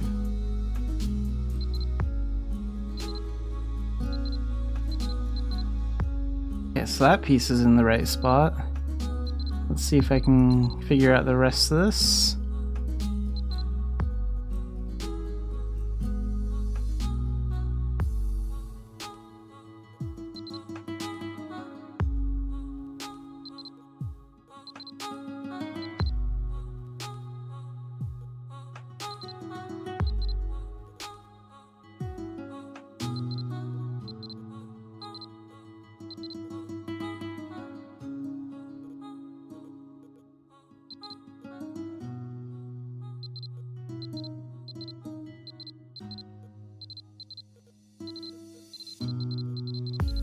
Pull this up, pull that out. No, wait, that. Ah.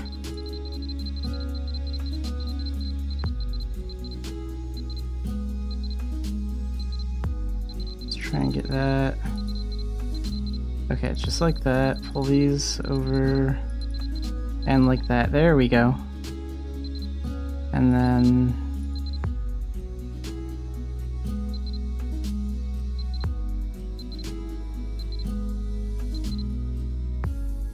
And that one's solved. So the puzzle game is a good way to like pass the ship time.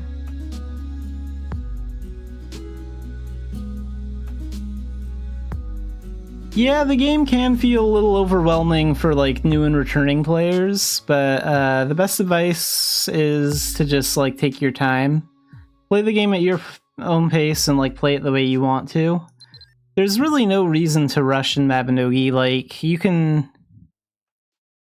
have access to like 90% of the in-game features like pretty much right when you join.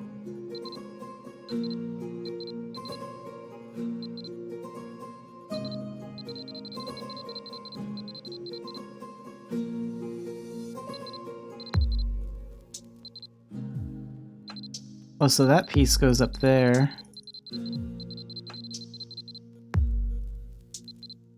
Okay, so I need to find a way to get that up there real quick.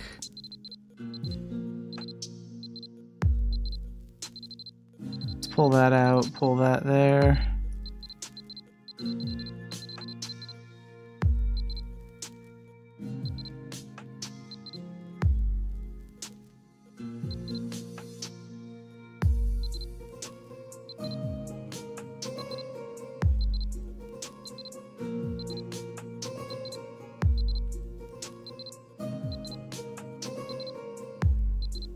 And that puzzle's solved.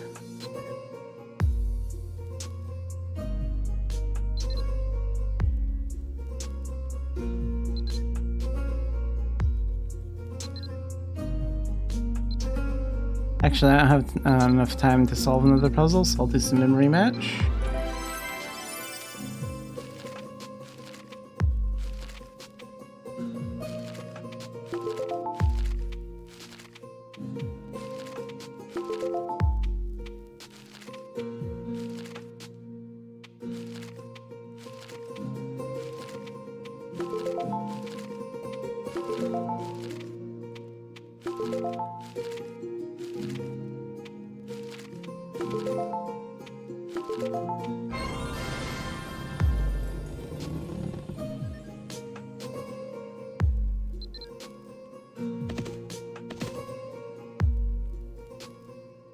The big thing right now that has like a lot of Mabinogi fans excited is that Korea is planning on upgrading our engine to like Unreal 5 engine in the next few years. So like everyone is kind of hoping that will be around like 2026 when that happens. But we don't have like an exact date for that yet. So that's like the big plan for the game like right now. But like, yeah, the game is slowly getting like small improvements as we work up to that.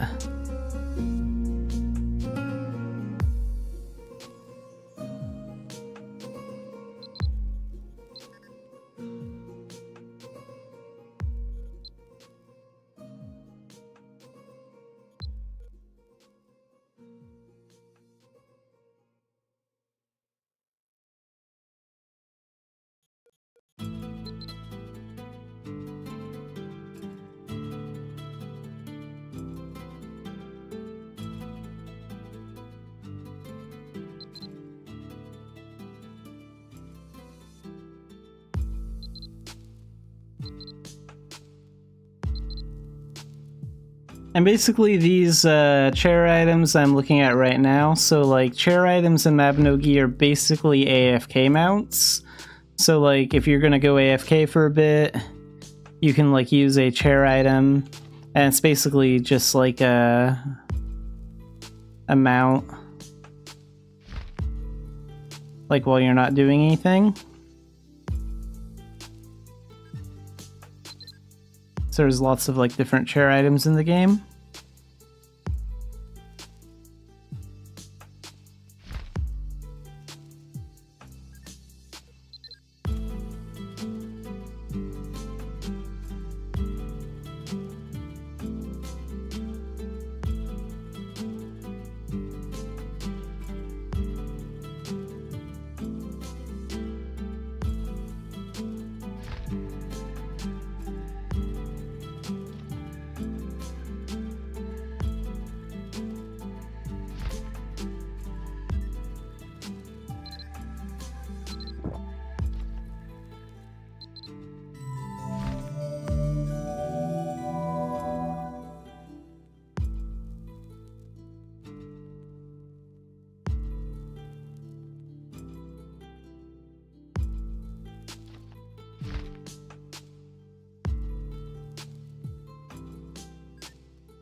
need to repair that bow before I do my veteran dungeon later, I think.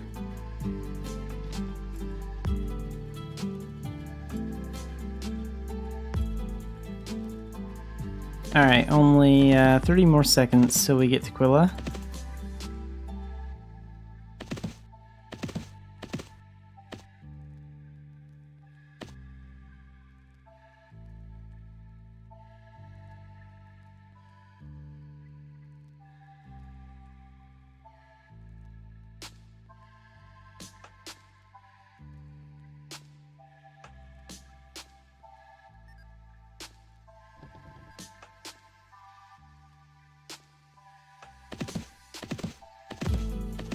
And luckily the trading post is pretty close by in this case, so I don't need to go very far.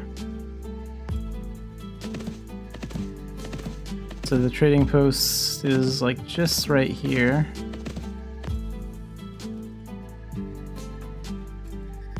So we'll sell this for 428.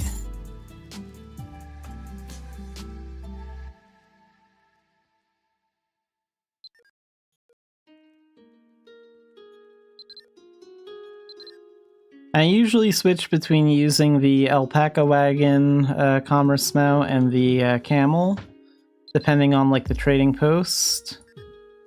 The camel can hold more weight but has less inventory slots, and the alpaca wagon has like more inventory slots but can hold less weight. So depending on like what trading post you're going to, you'll like want to switch. Sometimes being able to hold more weight is important, sometimes being able to hold more inventory is important. So I'm gonna take this cactus essence, and I can take this to Vales for 200, so that's a little far away, but we'll do it.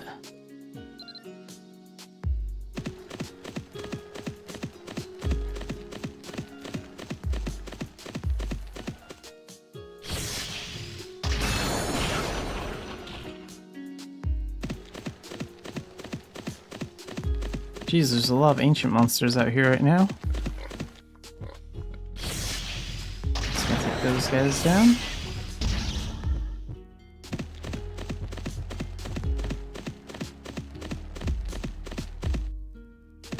So Commerce in Idia is a little bit different because the area is like so big. There's lots of like big open fields here.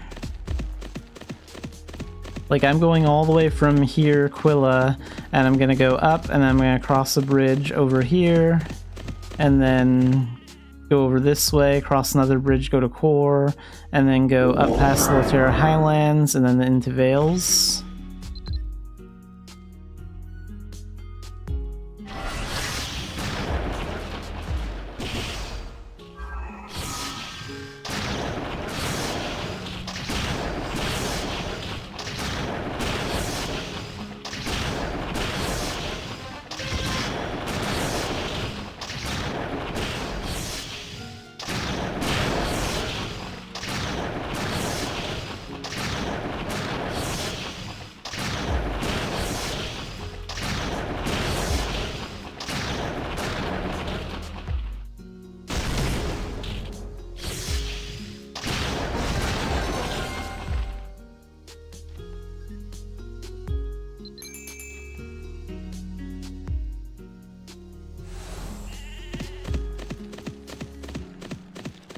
But Mabinogi generally has like a lot of ways to like quickly travel to like move around.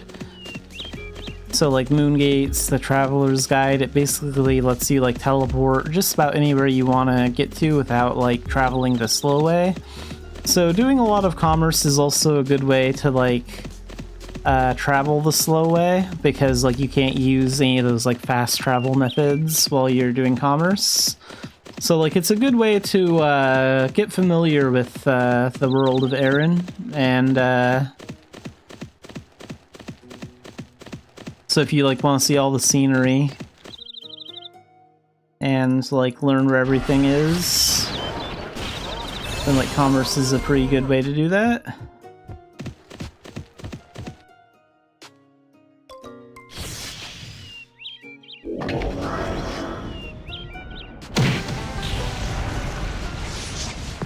Finish those guys off with Meteor.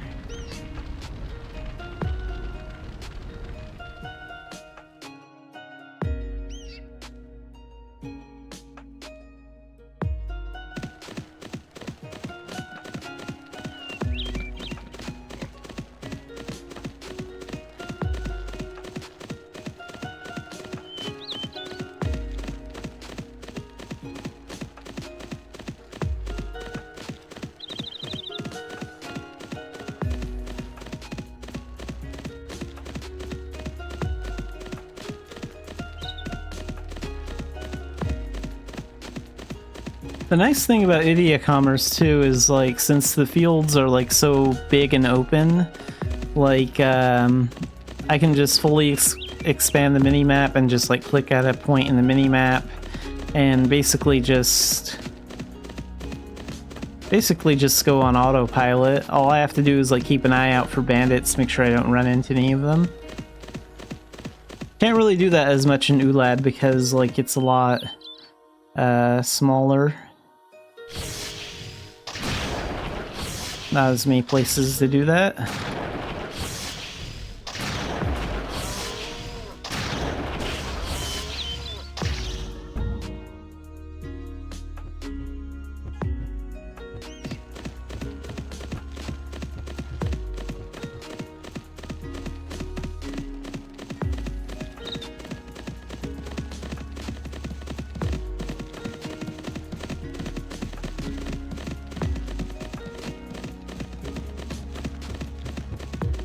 Let's go around that bandit.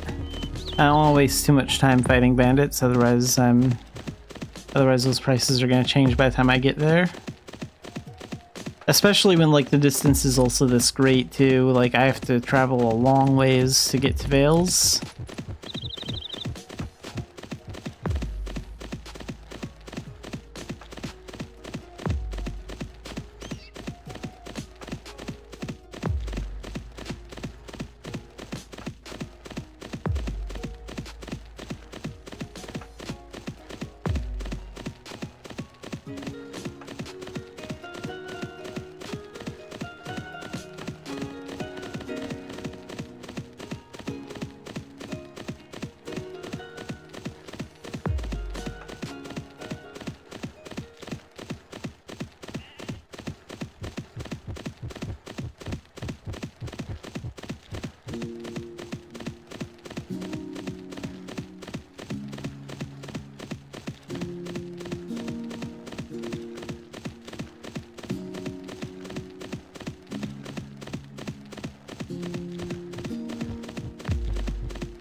Okay, so there are basically two bridges that we can cross to get over there. How many of them are up? That one's not up. What about the other one?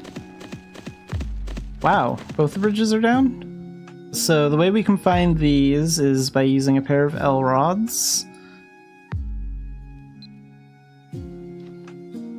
Then we press X and click, and then we can discover things like that.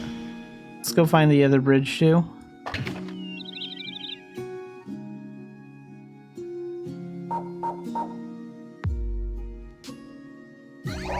There we go. That's both of them. And these two bridges typically last like about one real day, so they expire in about like 24 hours, I think.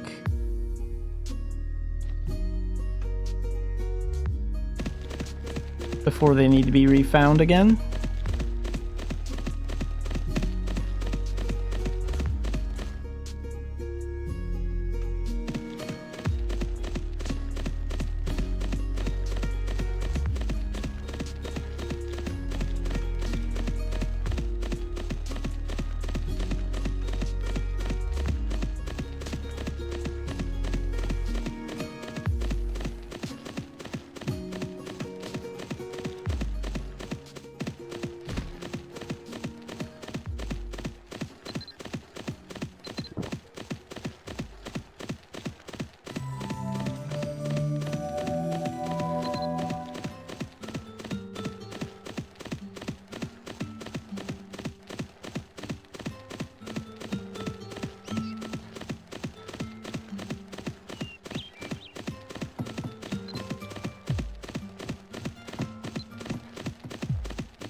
Dark Diviner is level 7. I need to get it up 3 more levels before I can finally start using the skills. So pretty close. I was like level 3 when I started on that.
And this bridge up here takes me to Core Village. This bridge is always here. So unlike the other two bridges, it never vanishes. You never have to like worry about like finding it. And there is a trading post right here, but I'm not going to be stopping at that one.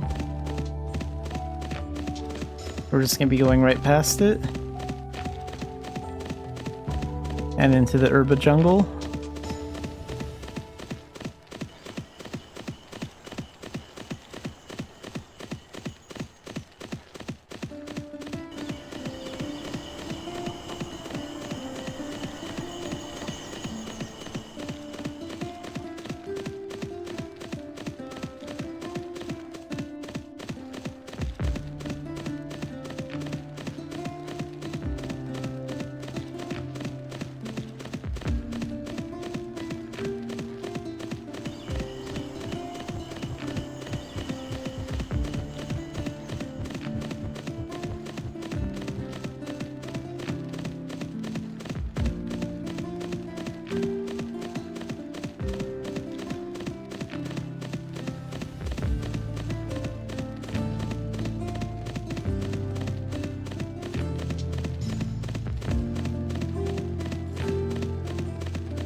That spider an ancient? It's pretty big.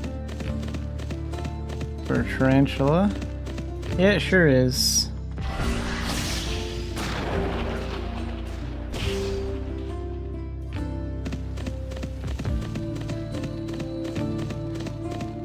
Any monster that has like ancient in its name is just like a much stronger version of like that monster.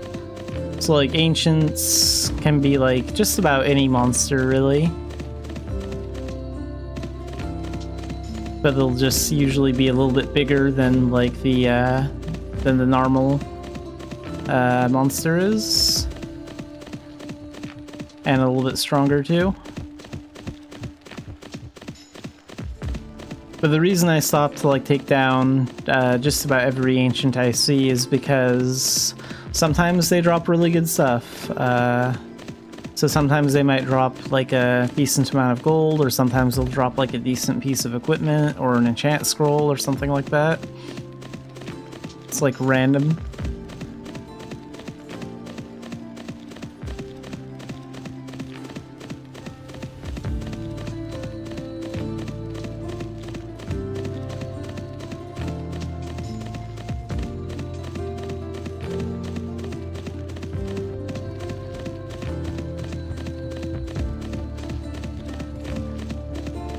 Alright, we're entering the Laterra Highlands pretty soon. Won't take too long to get through here.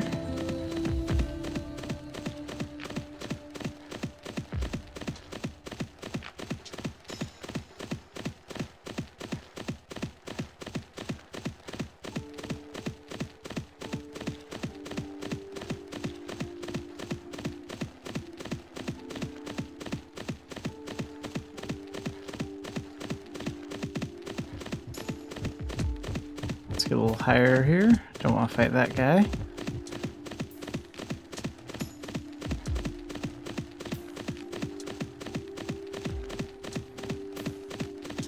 Oh, that one's definitely an ancient.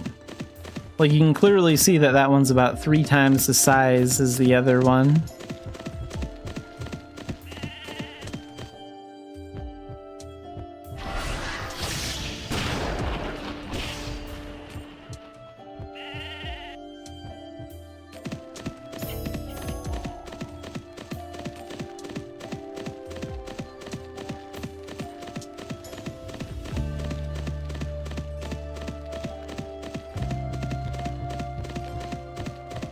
Alright, and that snowy part means we're pretty close to the Vales area.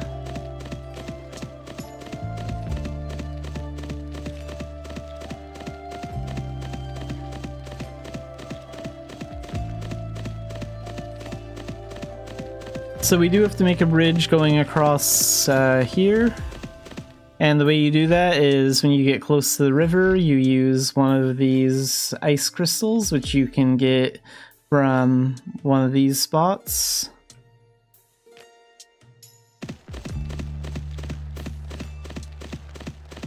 And I usually just keep a couple in my inventory so I don't need to bother like collecting them every time. And when I use the crystal, it makes an ice bridge pretty close by, so it made one right here. These bridges last, I think, around 5 minutes. So they vanish pretty quickly.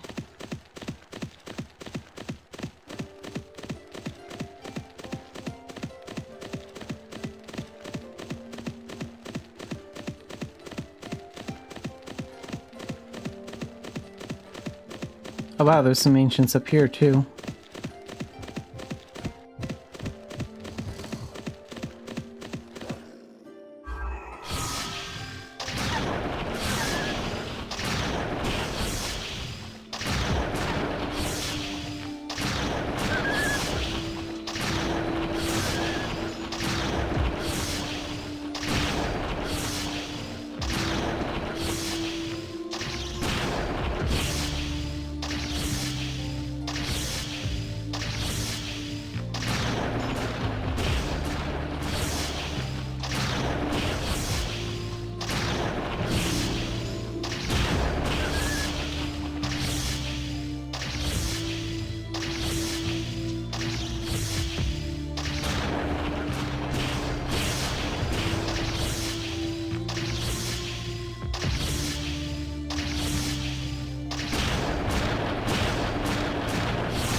Yeah, that's all of them.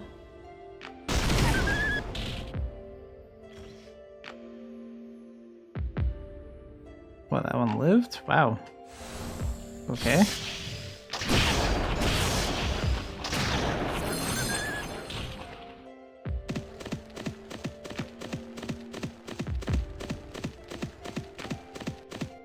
Oh, a gem. Sure, I'll take that.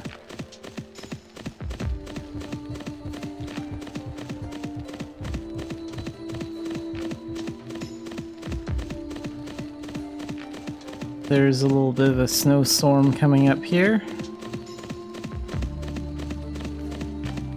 So like this part it's actually kind of hard to see in, so I might accidentally run into a bandit like here. But it clears up pretty quickly once I get across the frozen river here.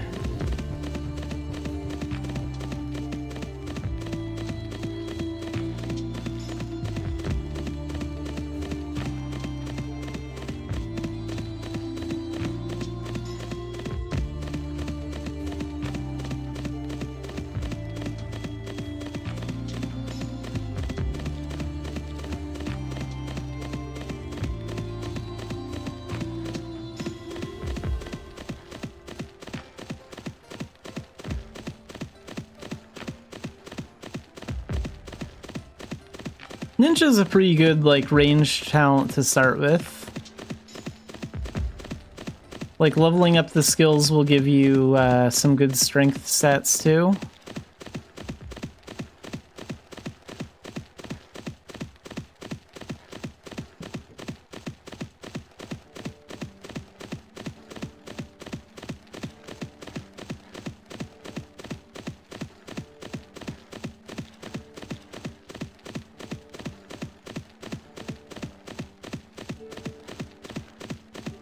The other nice thing about Ninja is they also have the Shadow Cloak skill, so once you get that, it'll basically hide you from enemies, and it'll increase your movement speed for like a short amount of time. So like self duration is 10 seconds, so if I were to use that with a shuriken equipped, then I'd be completely hidden from enemies for 10 seconds, and I could move like way faster.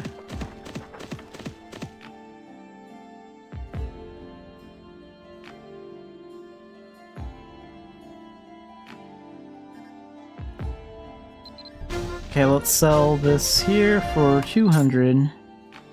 Wow, they don't have any Vale's vodka, that's too bad. All the good products at the bottom of the list are out of stock. A lot of players are trading those right now. Let's see if there's anything worth taking from here.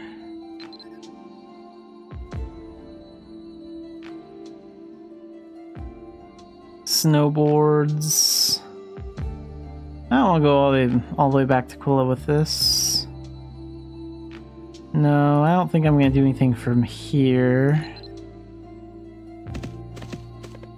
let's do this. Let's go see what they have at Core Village. They might not have any, but I'll see if they do.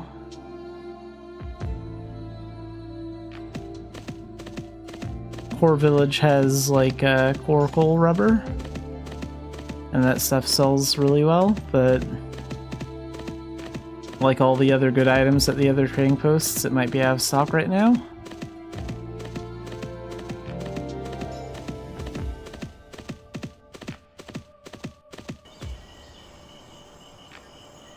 Also, I should pick up my daily trade quest too, so I'll pick that up here. Oh good, they do have some. That's nice.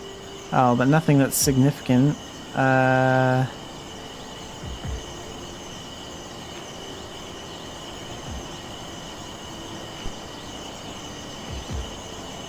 Anything else that sells for a lot at Philia? 27...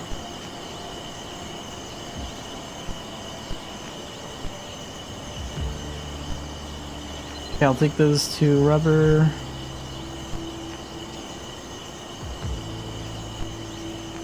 I'll take those large ritual masks too. I'll sell these all at Philia, I guess. That'll be okay.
Alright, so some of the bridges here are down, it looks like. There should be like 4 bridges in this area. We're gonna find all of them. And I can find them faster using this. So 1... That bridge was up, that's good. I'm gonna check all of them.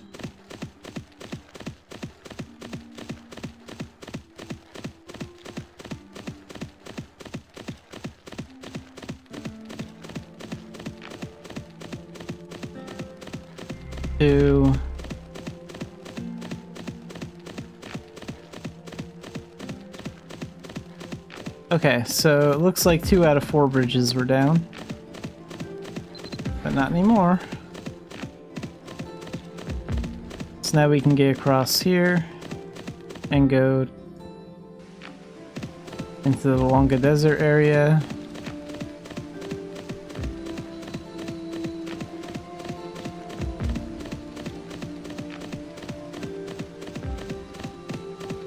Oh yeah, and what was the daily trade quest we picked up? Give 6,000 seasonal ducats to Talo at the Quilla trading post. Okay, we can do that anytime. It's not really a problem.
I guess I'll cut right through the Xanaphilia.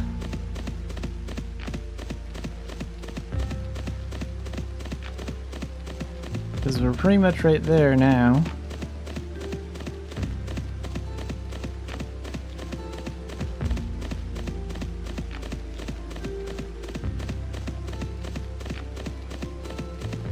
Then we'll see if they have any of that Philia style jerky in stock.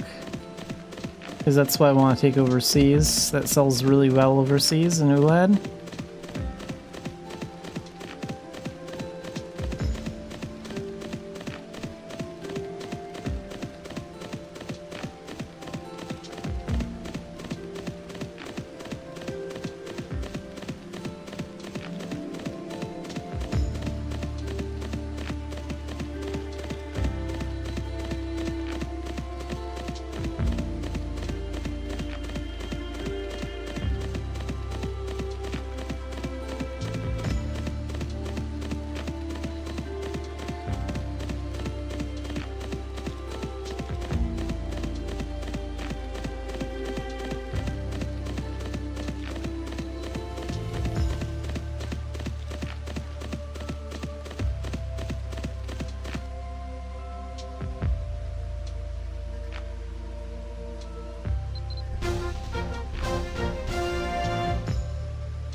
Crap, they're out of stock, so they don't have any of that right now. That's not good. I wish they had more, but they don't. I'll have to wait for that to come into stock before I... Okay, but next we're gonna go to Belvast, because there's a daily I want to pick up from there really quick. So we're gonna get the Kinu's Revenge daily from Belvast. And basically, all we have to do is encounter a bandit boss ogre and defeat it for Kinu. And the bandit boss ogre will just like randomly appear when I'm doing commerce in Ulad if I encounter bandits. Maybe I'll take some goods from Belvast over to Ulad. Do this.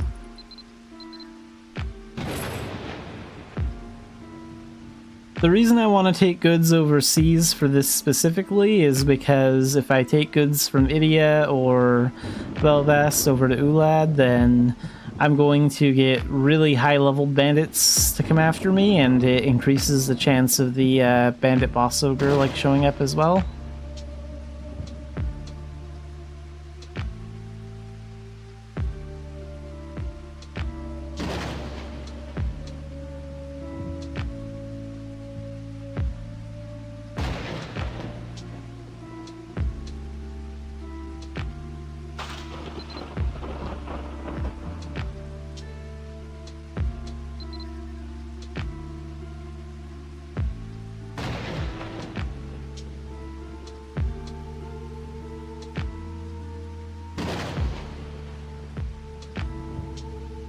can hold 10 of those with the alpaca, and I can hold how many of those with the camel?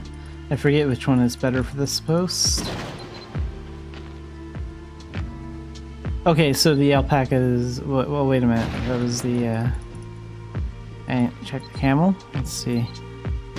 Camel... 9.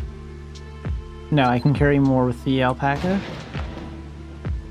I have a backup one in here, so I don't have to wait to summon the other one.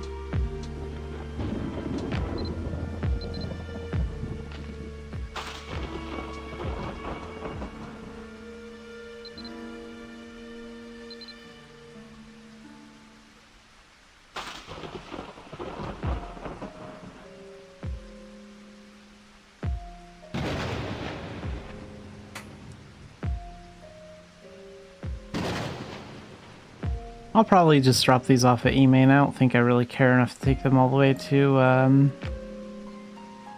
Tara, but we'll see. And we can also take a few of these iron whips as well.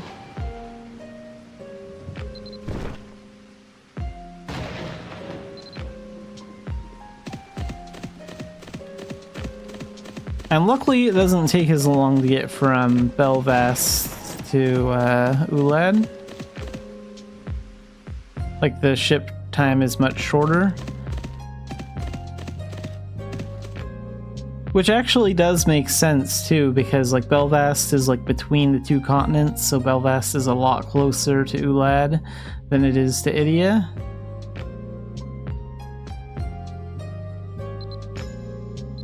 So logically it makes sense that the travel time would be shorter.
Alright, now we're departing.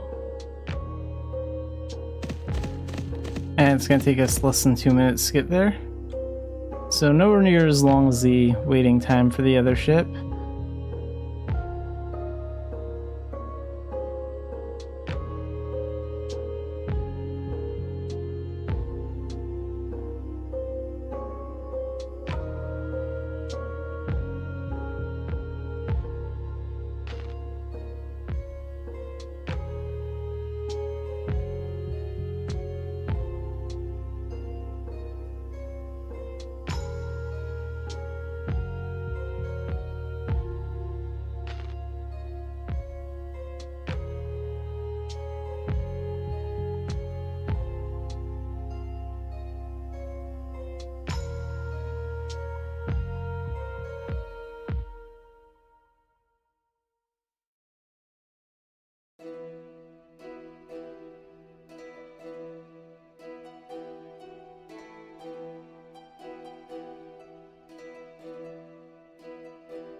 Alright, and now we're in Cobb again.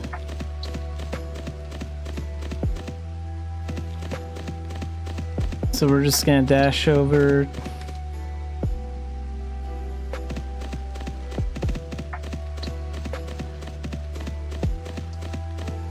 Probably to E-main.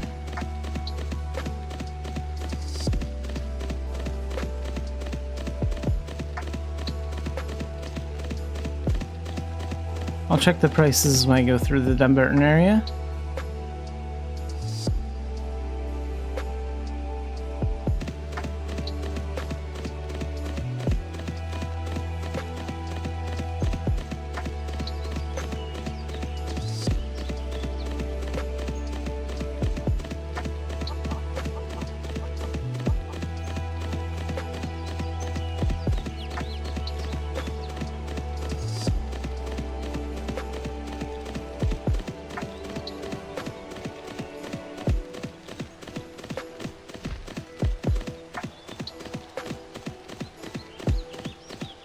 Ooh, the prices changed. Where's the best spot to sell it now? Oh wait, no, I'm looking at the whips. No, so E-main's still fine then. For that.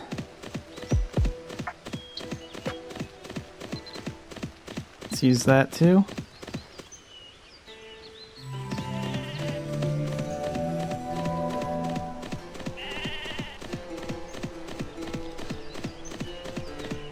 Oh, looks like someone took down some bandits recently. Actually, on second thought, it goes... Well, let's see what shows up here. I do need to encounter bandits to get that ogre. Oh good, he showed up right away, so we can get this done in one go. Got lucky with how fast he showed up this time.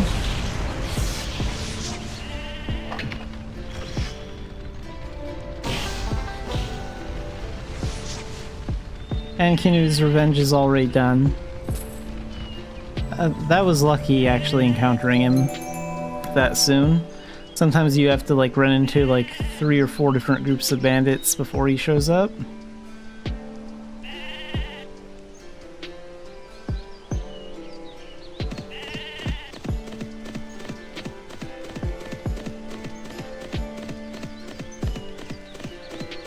This is going to be the tricky part, is Osna Sail. Once I get through here, I'll be in E-main, but this is a really narrow and small area, so if bandits do show up, then there's a chance I might not be able to move around them.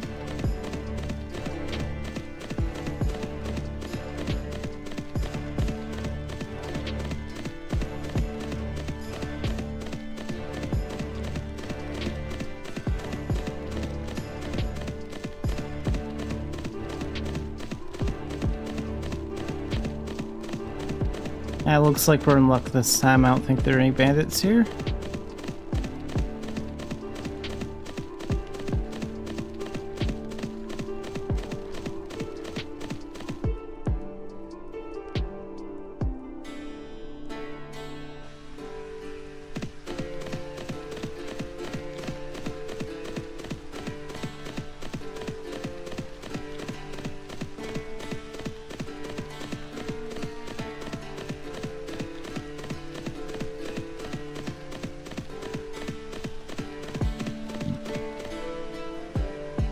Alright, so let's go ahead and sell this at this trading post.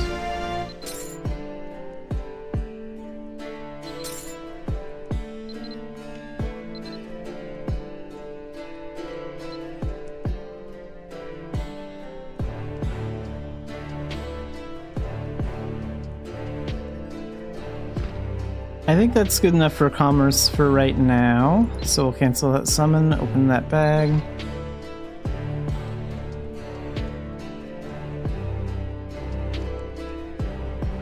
Oh, one of the enemies dropped that? That's weird. Okay, let's go to Lago Prairie, and this is for an event. I need to buy something.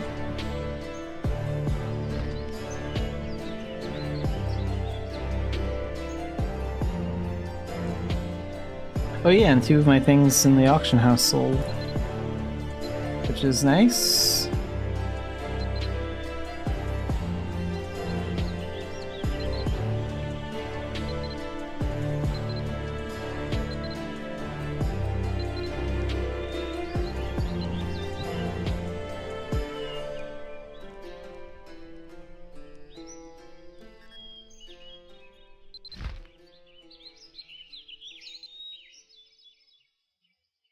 So I can buy 10 of these mysterious transformation metal boxes a day for 10k gold, so that costs me 100k gold a day.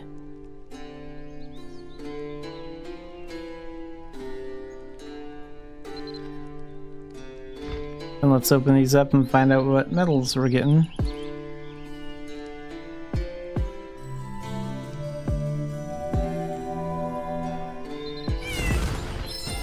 I'm gonna put them in here because I'm gonna give them to a different character.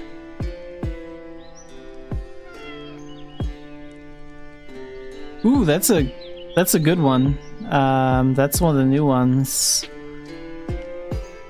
Wow. So that's actually the merchant that I'm purchasing these from. Her transformation medal will come on sale for like the event currency, like later on in the event.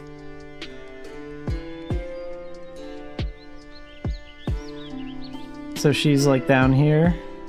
Right now you can only buy the Betha transformation for 50 event coins. That's really lucky that we got that one.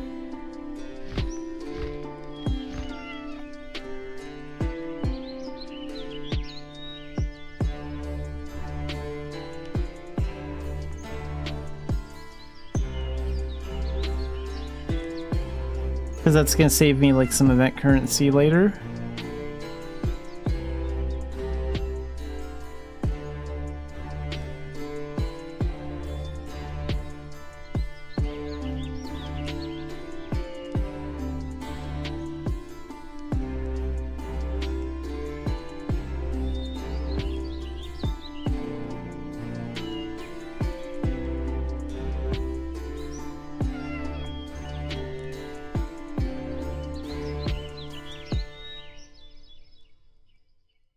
Alright.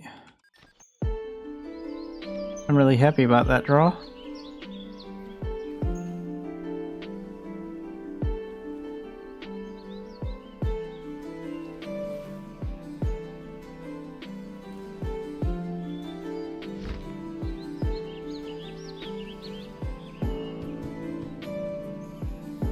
So what do I want to do next? I do have more dailies to do.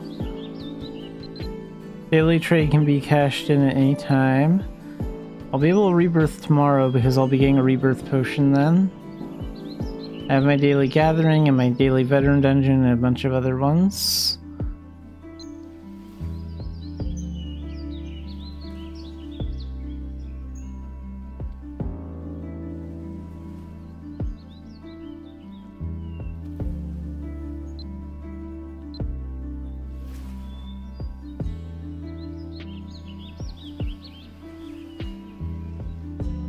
Yeah, I think it's time to do my veteran dungeon, which is Albi dungeon today.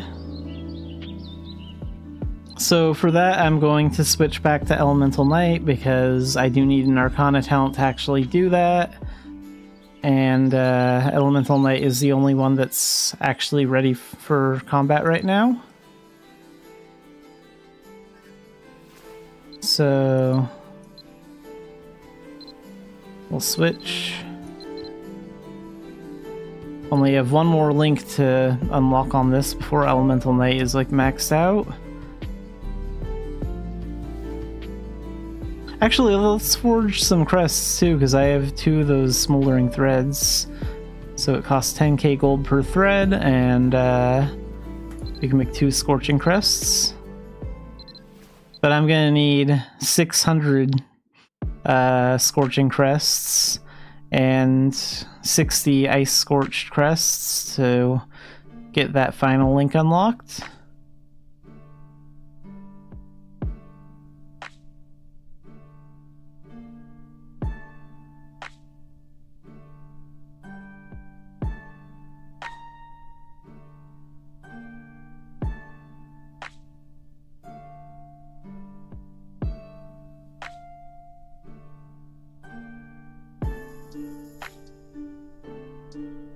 Okay, so I guess the benefit to getting it to the final stage is it's going to reduce the cooldown of all the skills by 1 second, and I'm going to be able to instill all 3 elements at the same time.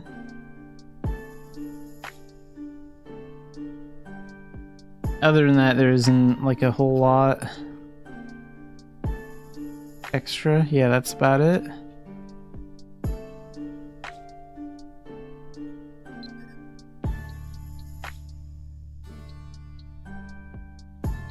How much are frost flame threads going for right now? Because I do need 60 of those. I'm not sure how much they are to like purchase.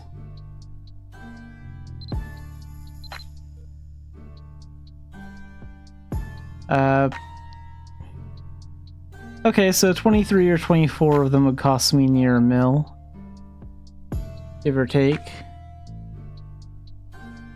How long before they expire? Couple days?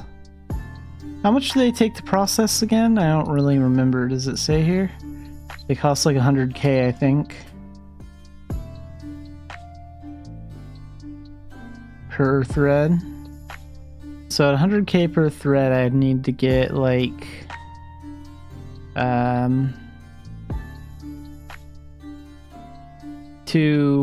little over 2, yeah, a little over 2 mil gold, like maybe 2.5 mil.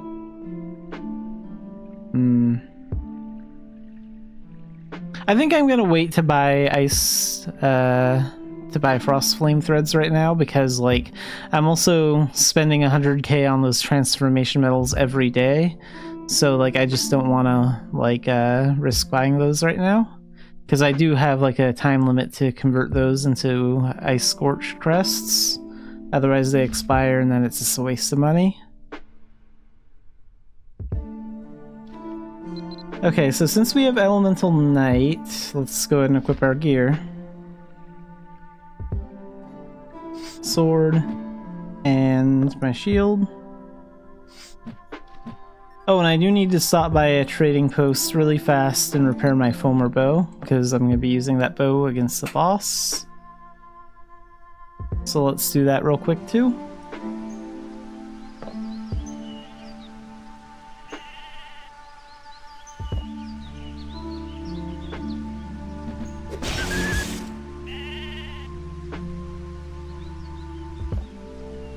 Got all these ancients out here.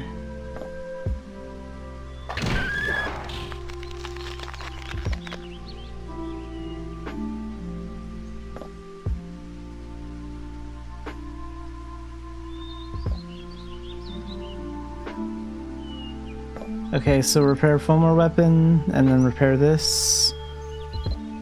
There we go, 100% success.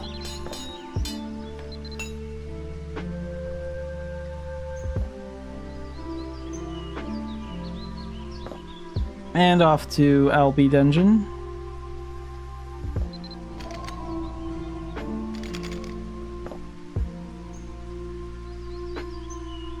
Where are all my stamina potions at? Yeah, I know I have a few of them in here. Let's go ahead and put some of those over there. Do I have any other ones? I think that's it.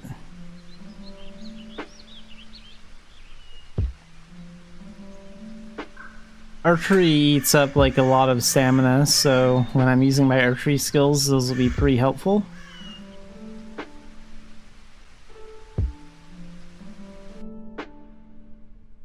And until I unlock that final link, I can only use one instillment at a time, so we'll use Instill Thunder. And then we need our Veteran Pass, so we'll drop that here on the altar, and here we go.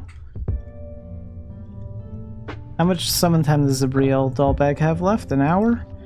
Sure, that should be enough time to finish this, I think.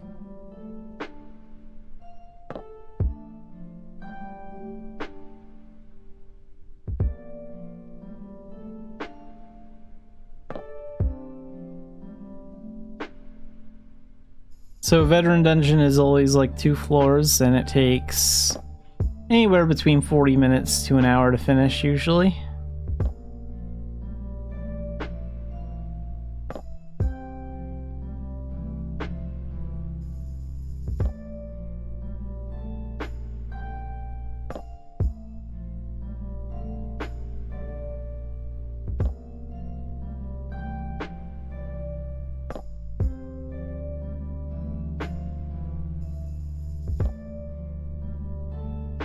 Okay, we need to go this way first.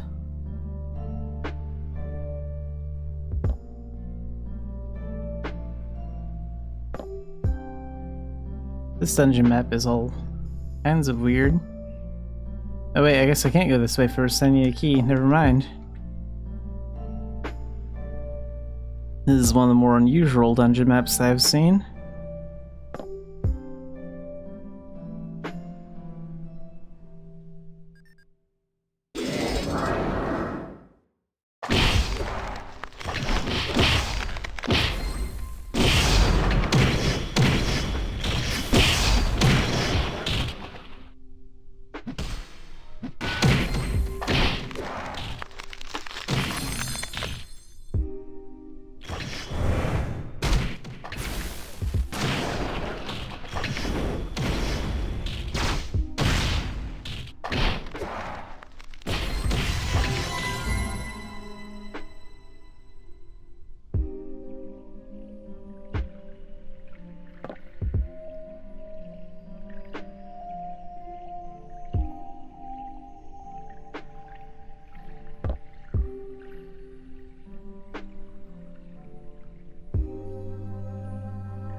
Okay, we're gonna use Meteor in here.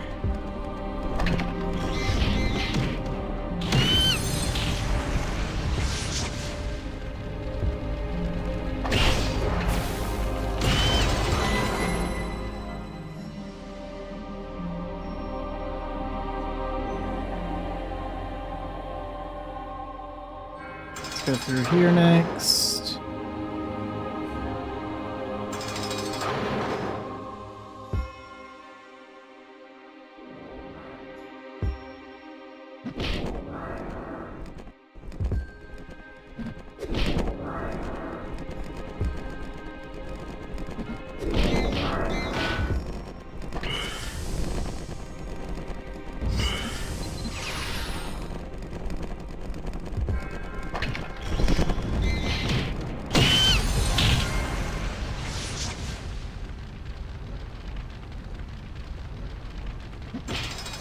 Okay, we have to be quick.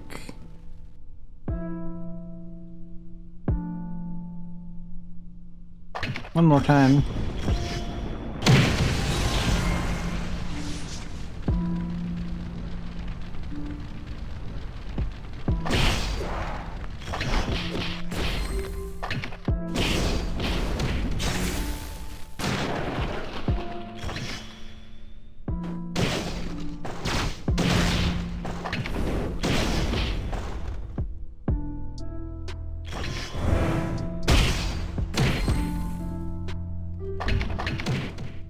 Okay.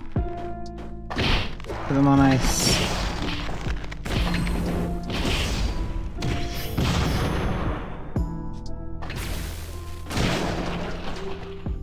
Check this one next. And that one's the real chest. And then we have these guys up here.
And down to floor 2.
Oh, there's the boss room right over there, so we're actually pretty close.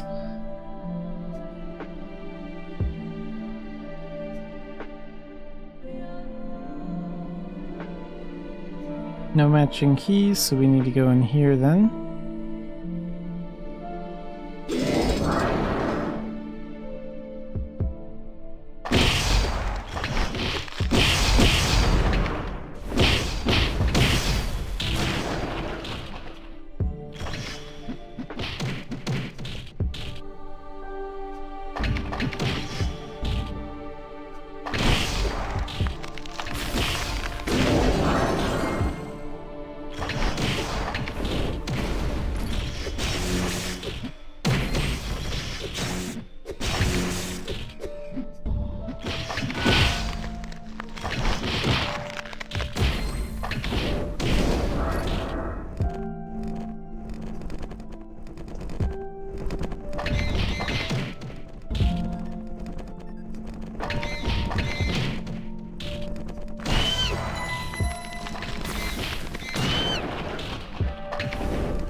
Alright, now we have the boss key.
There we go.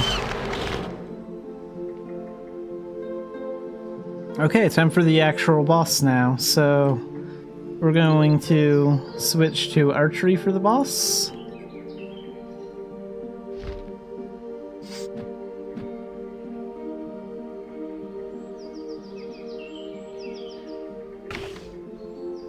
I'm going to equip my magic knuckles as a secondary equip so I can use meteor. We're going to hit the boss with 3 meteors first. Wear down its health.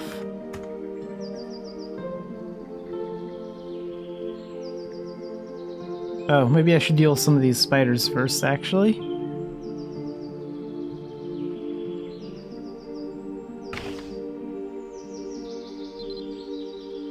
Well, hang on. I just need to reposition myself. Let's go over here. This'll work.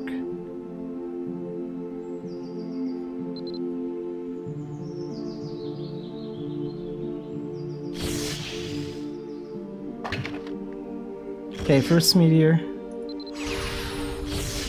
Second.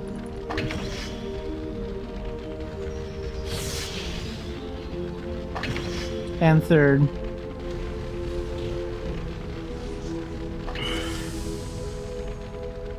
So we took down about 12% of its health with those 3 attacks.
Gotta get rid of these little spiders first.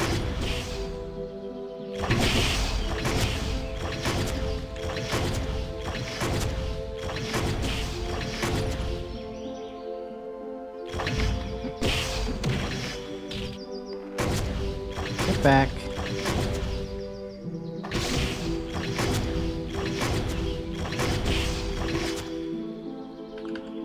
Okay, let's do that. I need to heal up real quick, so let's quickly summon some clouds. Now we'll get moving this way.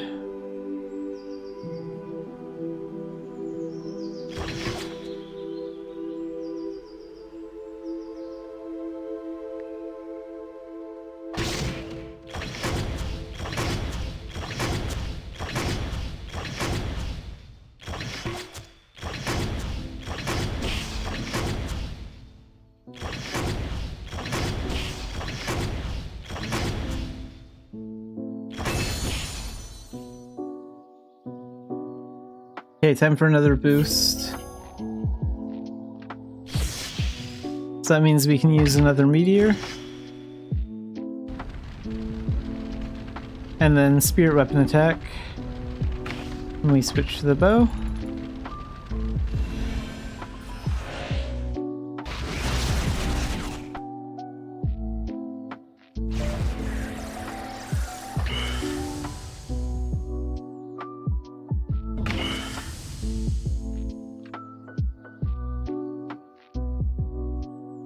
I think I can target the boss now, safely.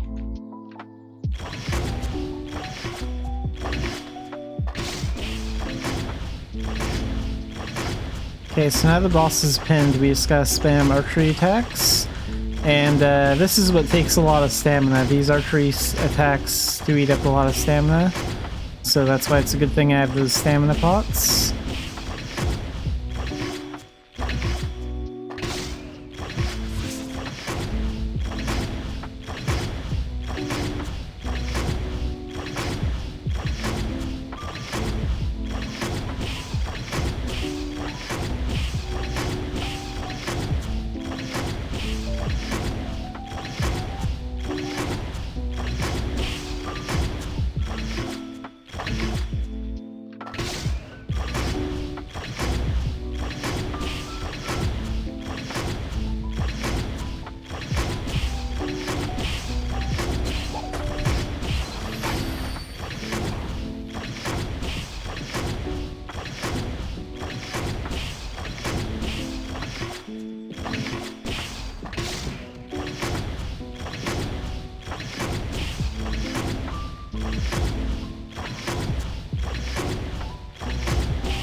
Those Corgi buffs are helpful because, like, if you have like a Corgi pet, that skill that I use, Lovable Yip, that'll regenerate like 500 of my stamina.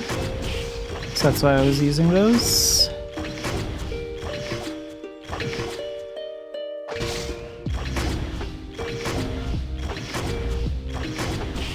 Okay, we're finally down to almost 50%.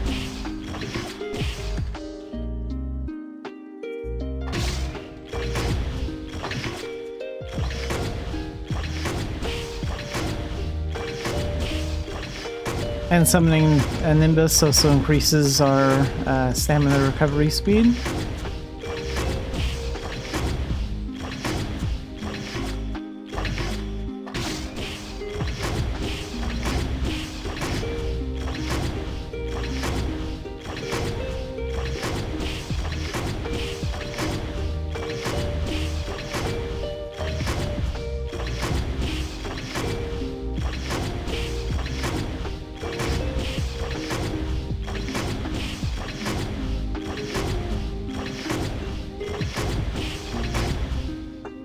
Okay, Crisis Escape.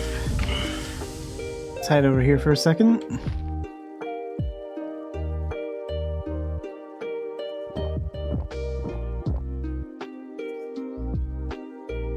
And we got most of our stamina back.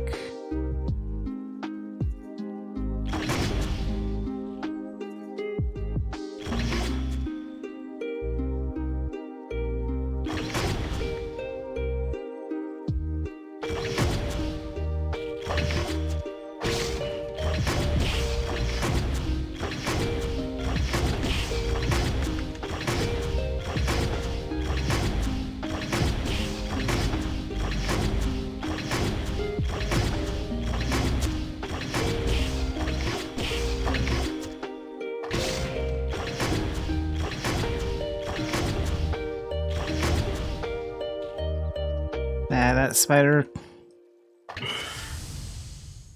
took interest, which is bad. I think I'm gonna bait the big one over here.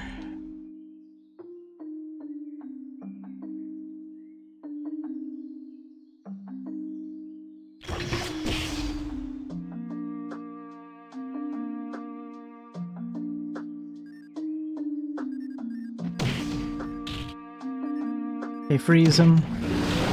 Crap. I wanted to put the spider on ice, but it's hard to do that with this one. I'm just push him back then.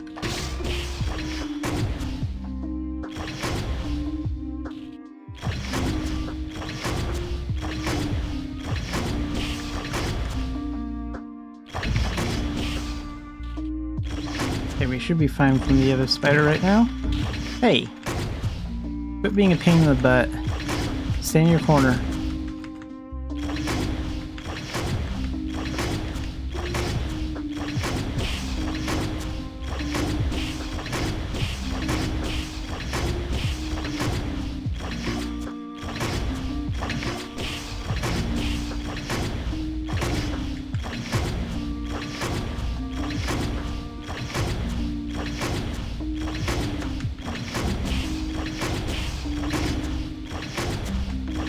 Go on, stay back there. You're not going anywhere.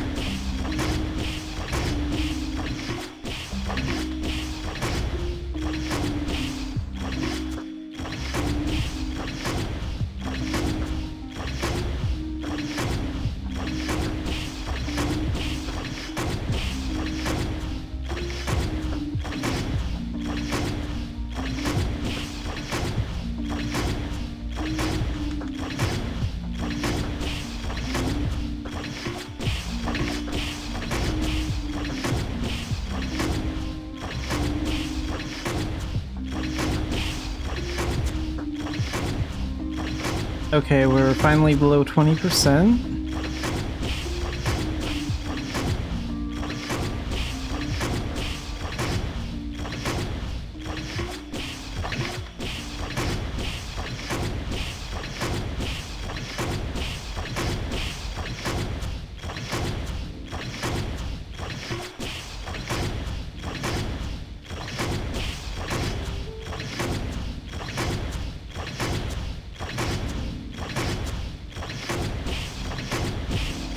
Below 10%.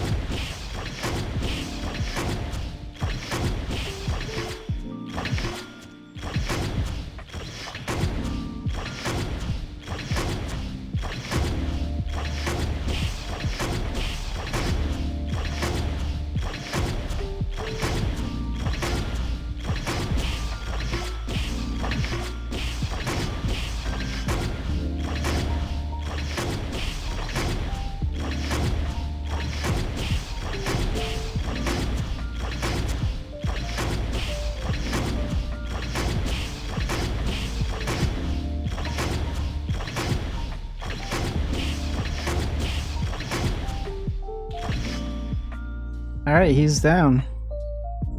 Very nice. Let's get some health back here.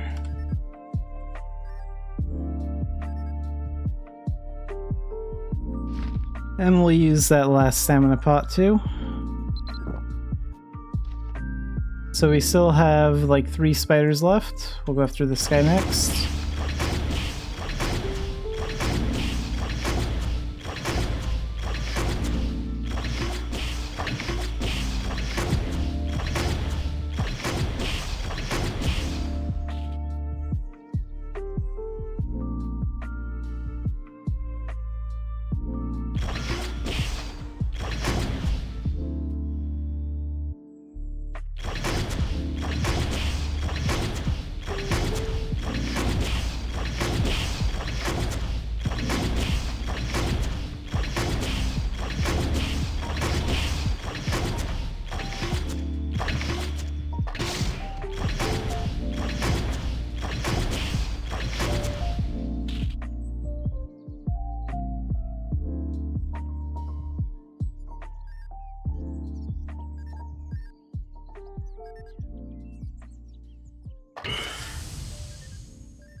There we go, and finally we have that boost now.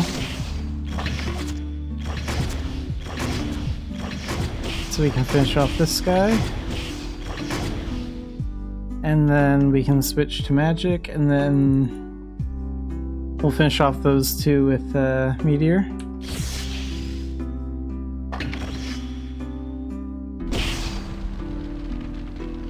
Oh wow, they lived. That's surprising, but happens. Don't have much health left though.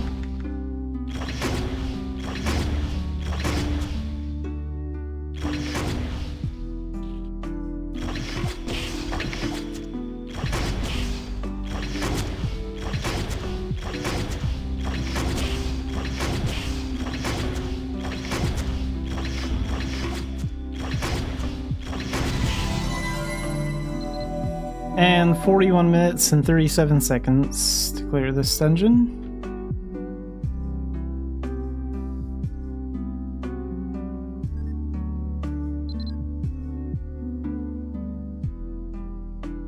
Spirit gems, unlimited veteran foamer pass, that's nice.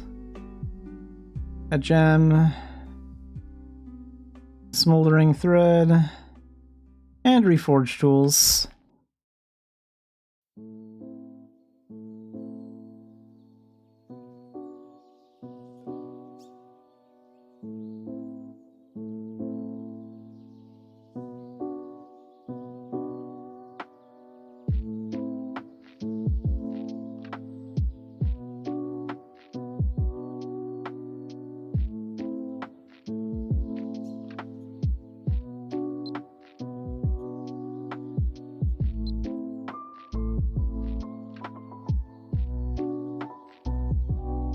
So it looks like we got 2 smoldering thread from this dungeon. Not very much, but it'll do.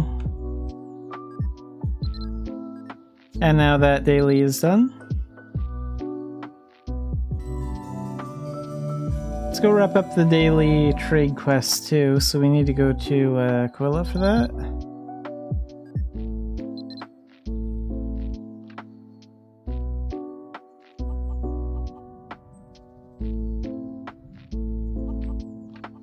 We have to give 6,000 seasonal ducats to Talo at Aquila Post.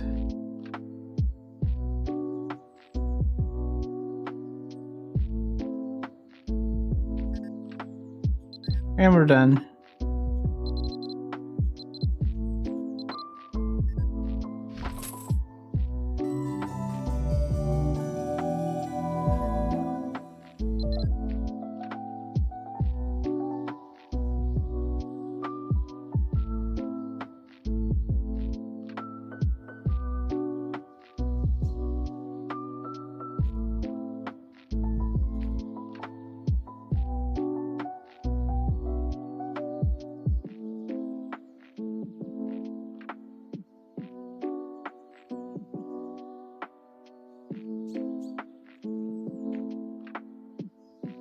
Alright, we're gonna focus on my other dailies because we only have about an hour left in the stream, so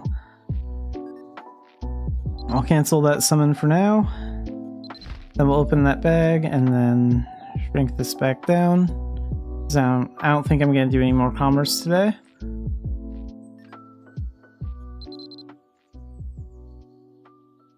And let's go Port Sion, and we're going to get 5 large nails for one of my 2 dailies in Cobb.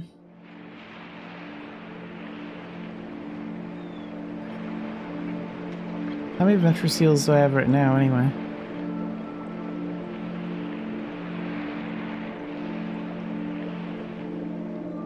$13. We'll have a lot more when we finish our run.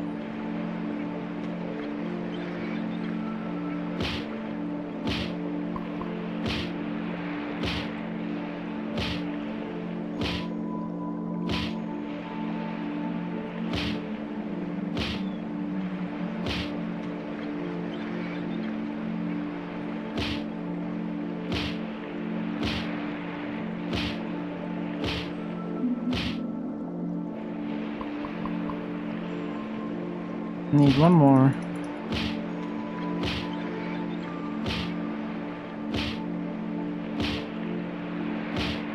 There we go. Let's go to Cobb next. So we have 2 dailies to do here. The first one is a daily from Maddock, which is nails for stones. We basically just have to talk to him when we have 5 large nails in our inventory to complete the daily. So first we'll get the daily from him. Then we have nails for stones right here. Deliver 5 large nails.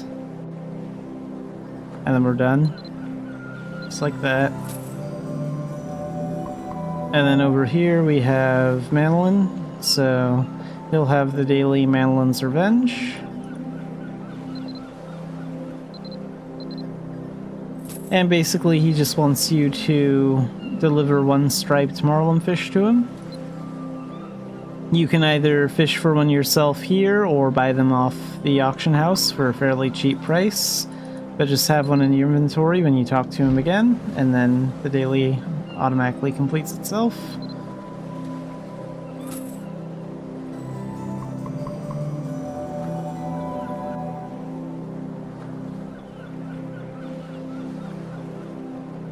I guess I could go to Turconail to gather eggs. I have to gather 50 eggs for the daily gathering.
Sure, we can pick this one.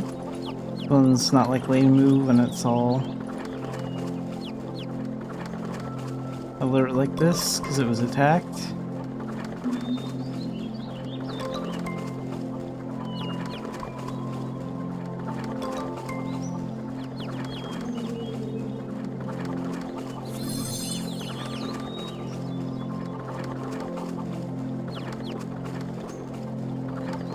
Try this one over here next.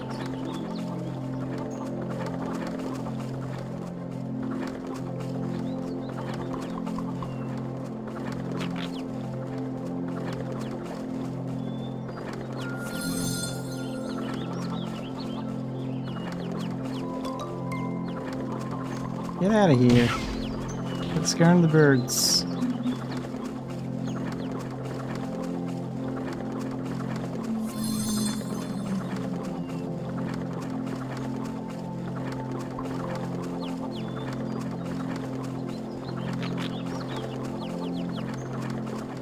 Try this one next.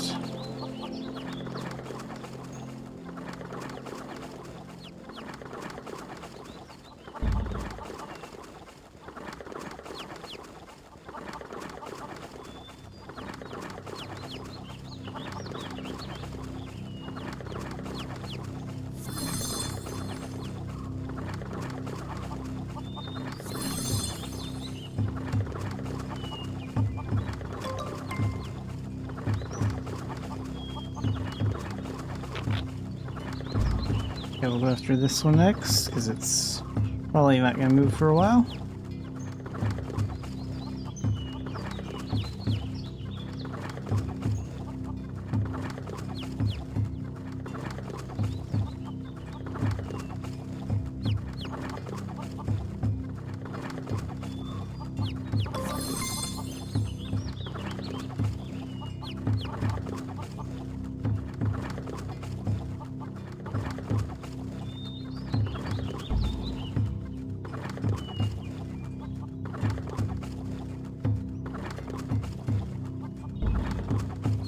Let's go after this one.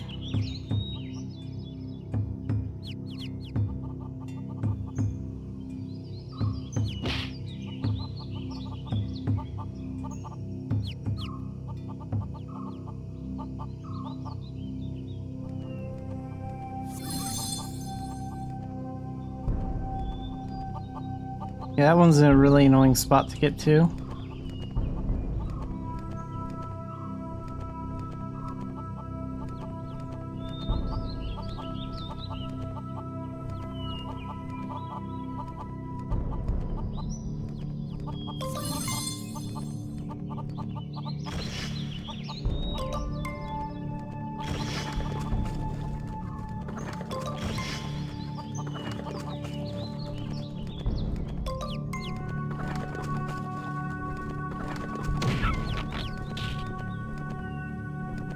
Try this one next.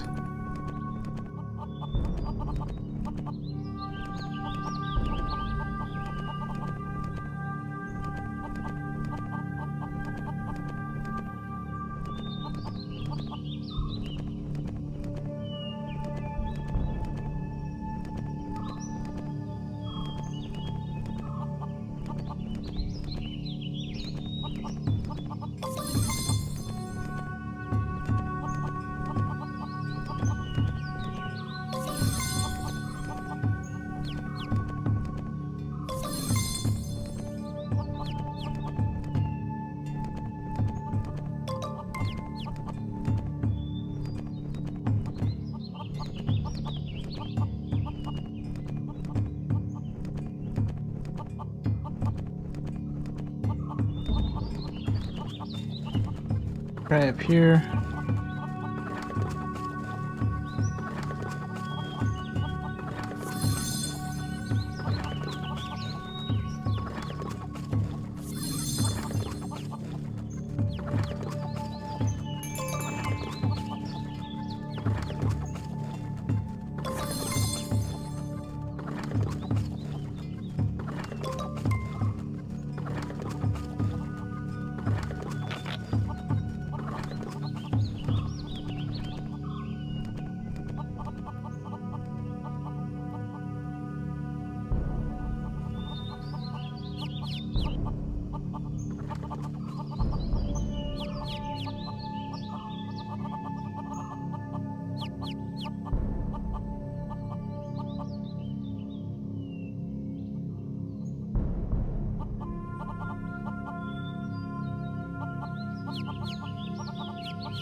And done.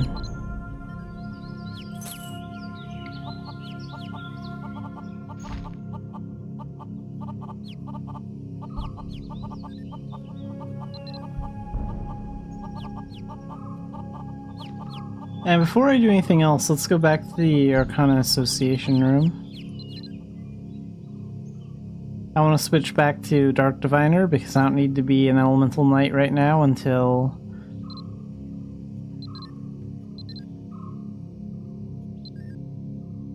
I do my next Veteran Dungeon, which won't be until tomorrow sometime.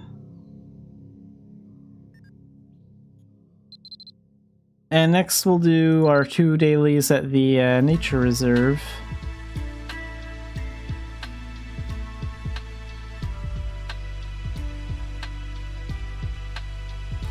So I want to equip my Knuckles for that.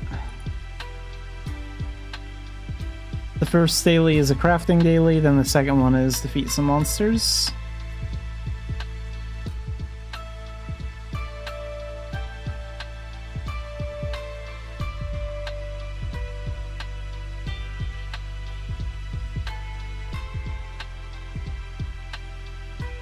It's taking quite a while to get Elemental Knight up there. Like, I've been working on it for a few months now. But most of the time I take my time with like leveling things like Elemental Knight, so I haven't really been like dedicating all my time to leveling it. I've just been sort of doing it whenever I feel like it. But lately I have been focusing a lot more on like my Elemental Knight stuff.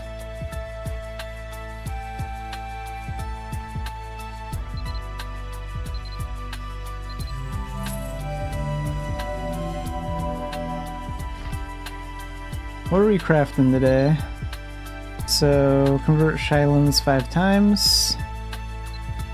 So, part-time job only. Auto-register.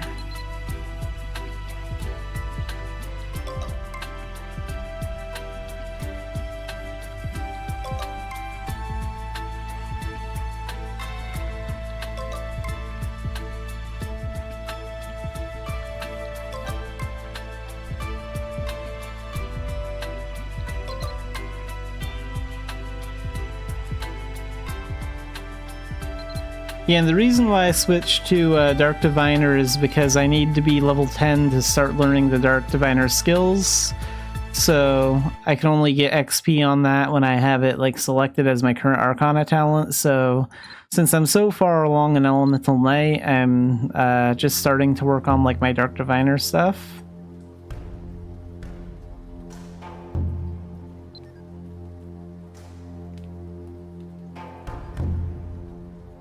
Daily crafting is done, and then we can get another daily here.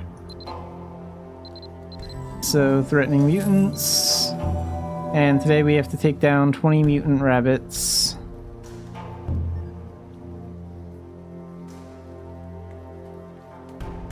We'll use magic for that.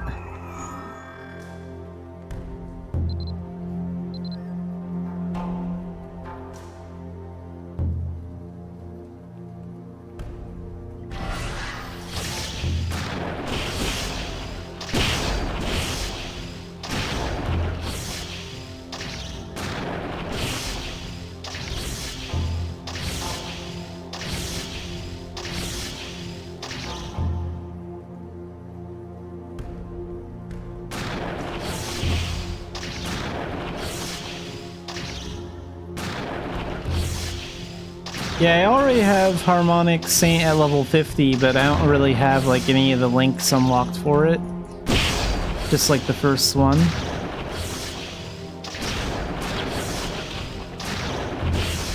And eventually I need to get around to starting my Alchemic Sharpshooter, but I'm gonna worry about getting Dark Diviner done first and Elemental Knight done first.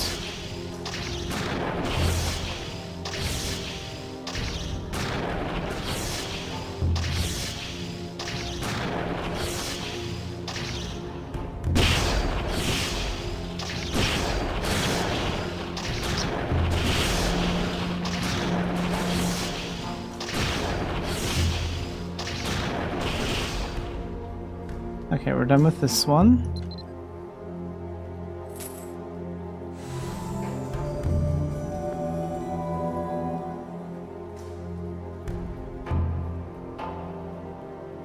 Have to wait a little while, then I'll be able to go to the Hill and Mines.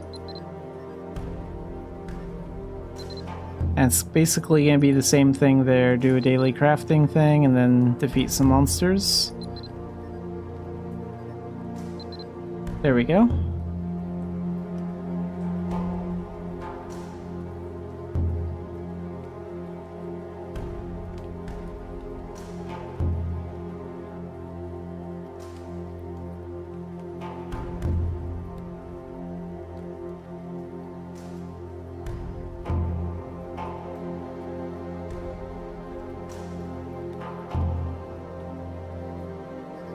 So what are we crafting today? Dual guns.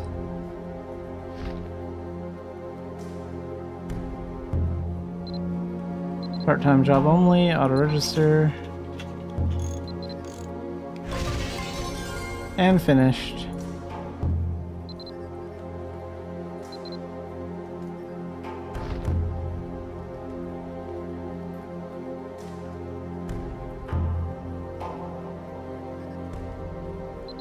Then we have Vengeful Descent. I think Emerald Hyenas are on floor 2. They're actually giving me the easy monsters today. So that's nice. I won't need to use Meteor.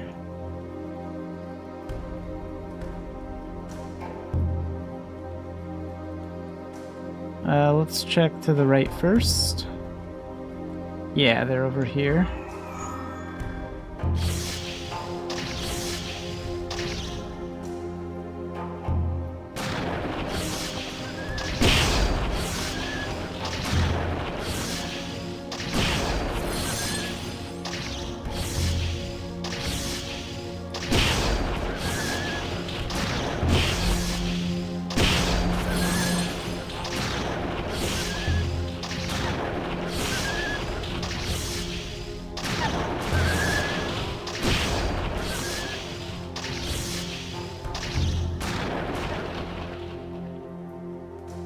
And that one's done, so I don't need my knuckles anymore.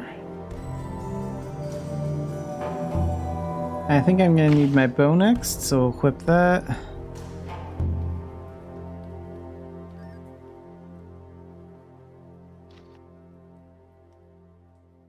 And then there's another daily pretty close to the mines.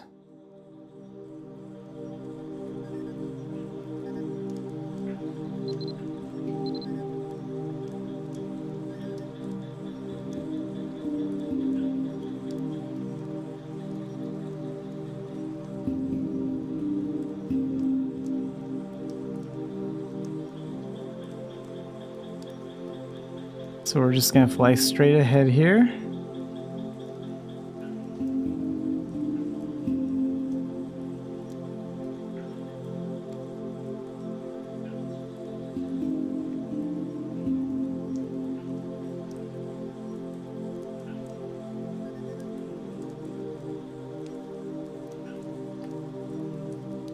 And we get the next daily from Spyred.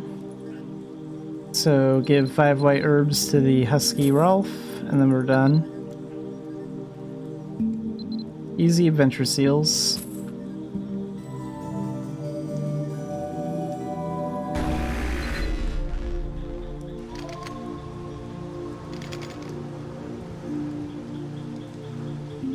And then we also have the daily keeping cover out here in the Rupes Desert. So for that we'll have to defeat 20 of these wandering prison ghosts, which I usually use archery to do. Oh wow, and there's a few ancients out here too. 3...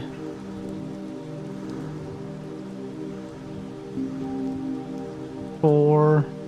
5... Jeez. There's a lot of those.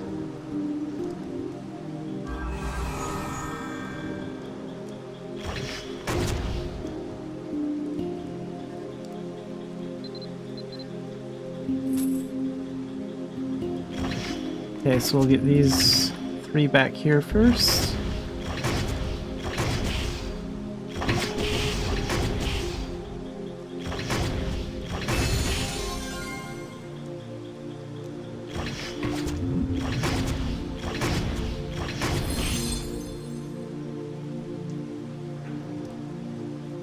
Yeah, and that cursor glitch mostly happens in Idia the most.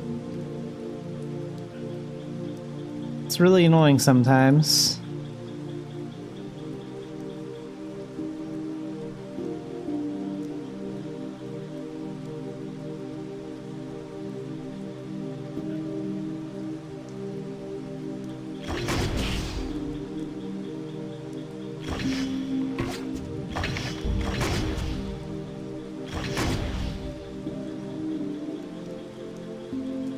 That's 7 of them. Oh yeah, and that one's an ancient too.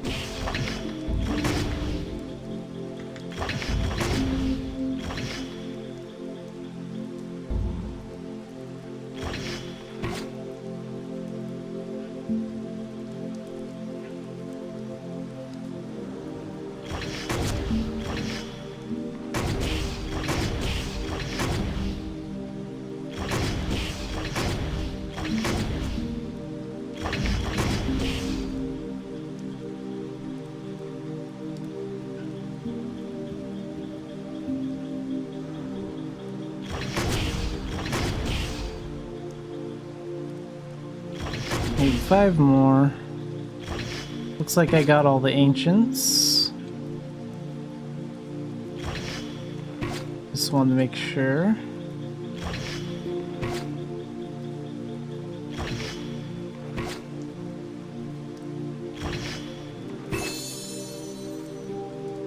Alright, and that's 20. So keeping cover is done.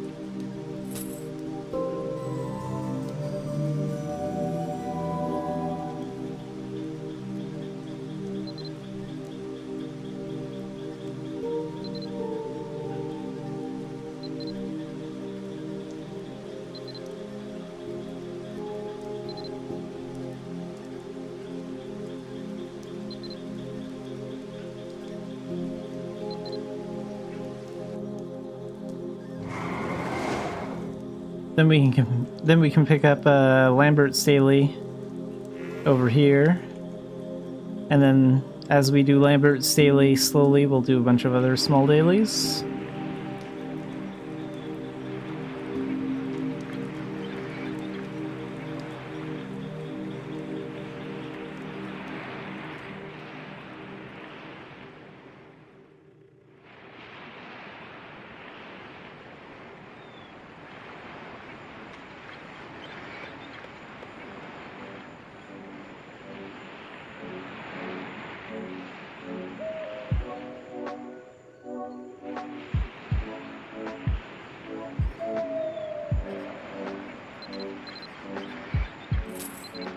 Dr. Lambert's errands. Let's go get the Quilla report from Alexina. And then she has the Ruin Discovery Daily for us.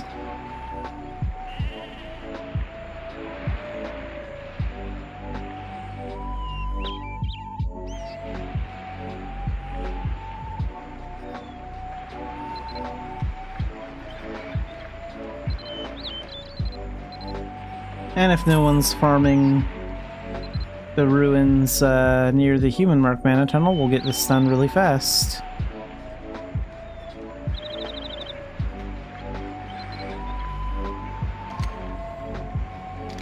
Looks like it's empty, so that's nice.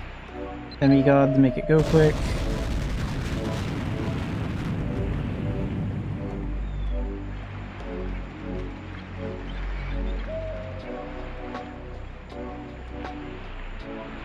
Eight sculptures going out this way.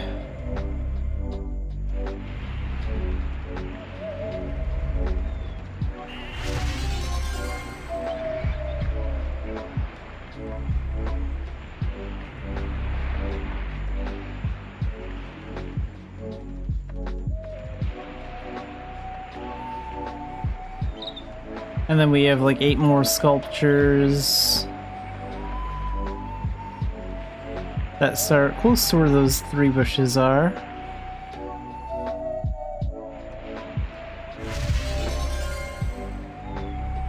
And the daily is done.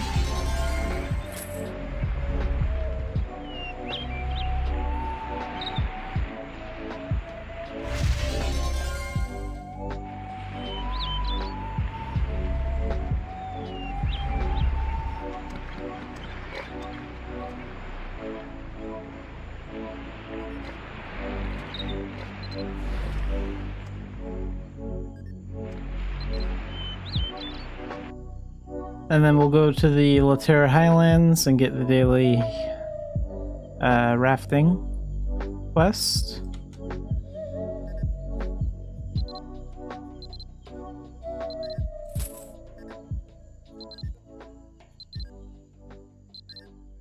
And even if you do this solo, you do have to be in a party, so we'll just call this Rafting Daily.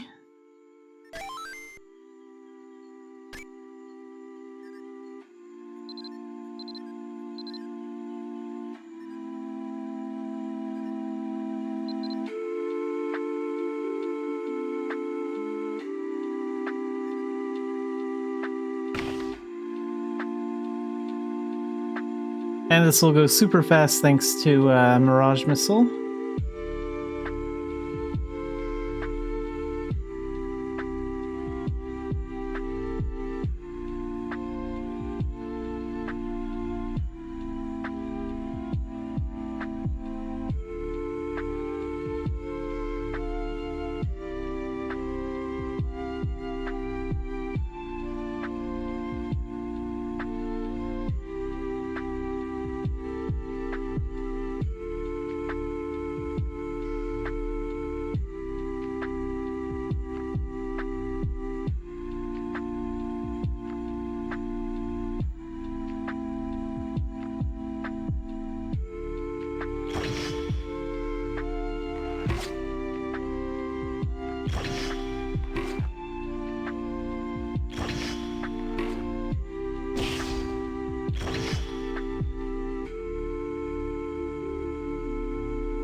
And the rafting daily is already done.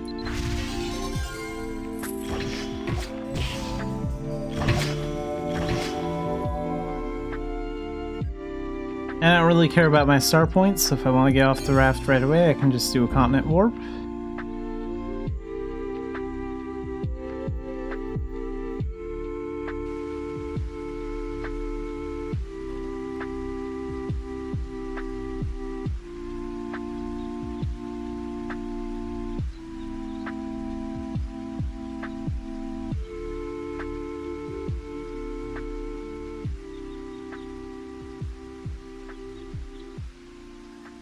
And off to Tara Castle to get that book.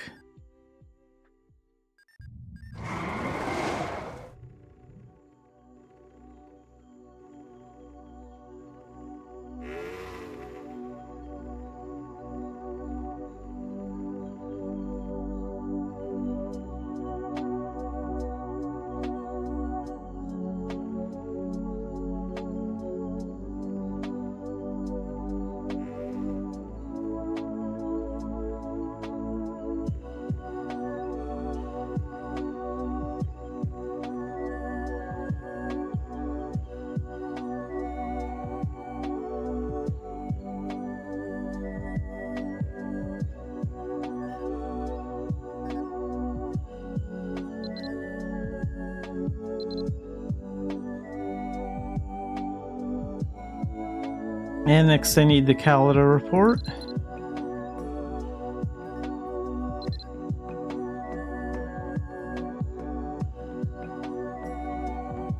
So we get that from Belita since she's the leader of the camp here. And she also has the hot air balloon daily for us, which is similar to the rafting one.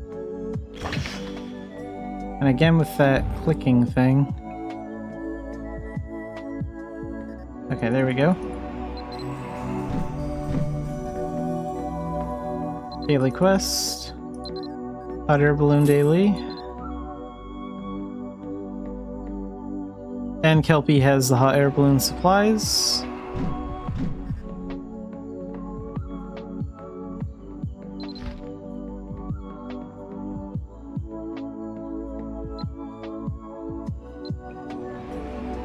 Just need a small kit.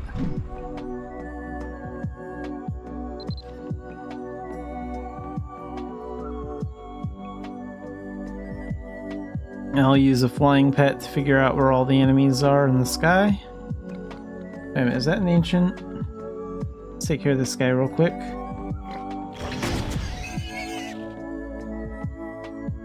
Any others? That one looks like an ancient too.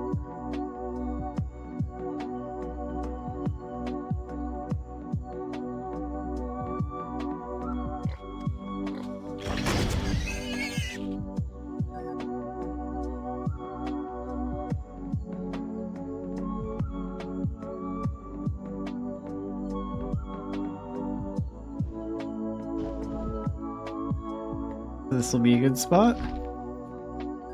Set this up.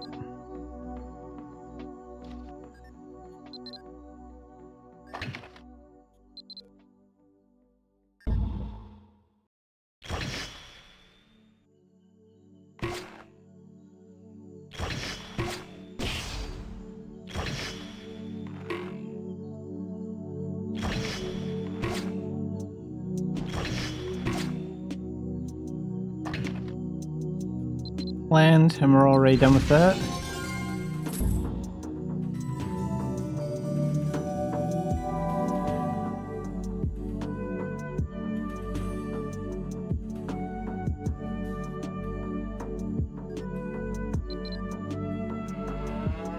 And that's an ancient, so we're going to take care of that one too.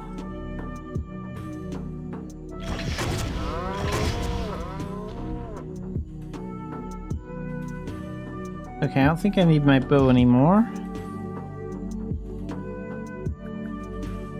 So we can take that off.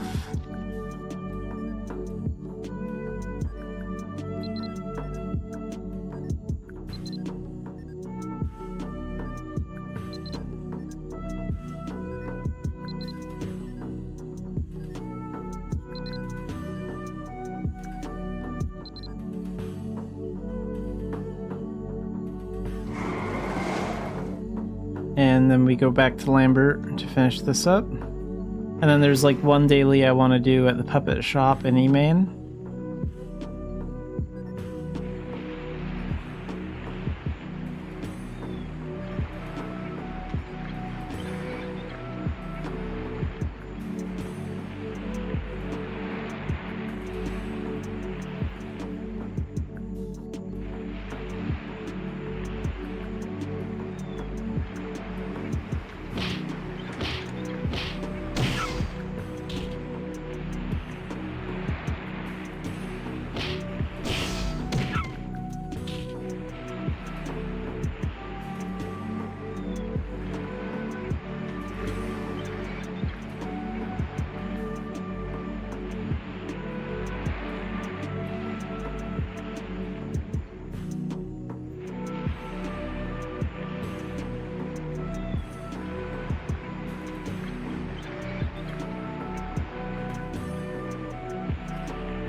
Alright, so what are we crafting today?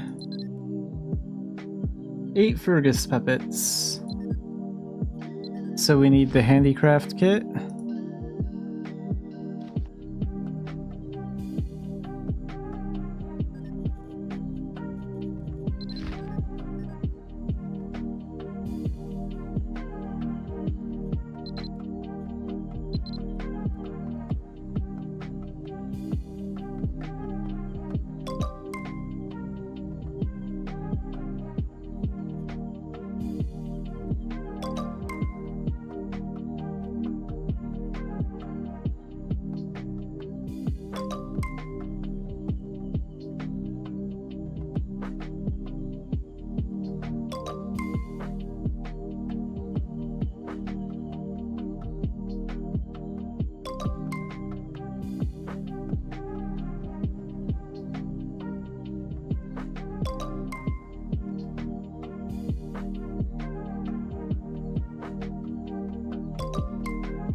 And we're done with that one.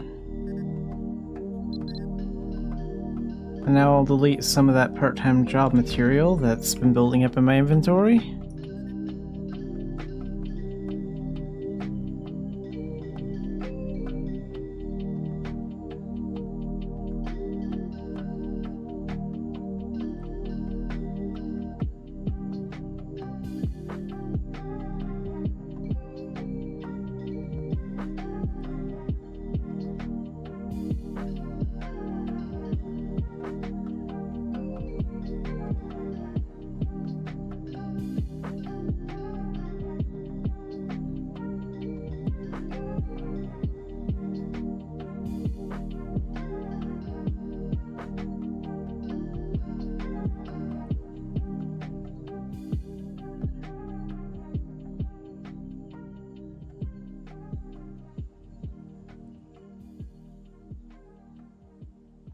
Alright, that's good enough.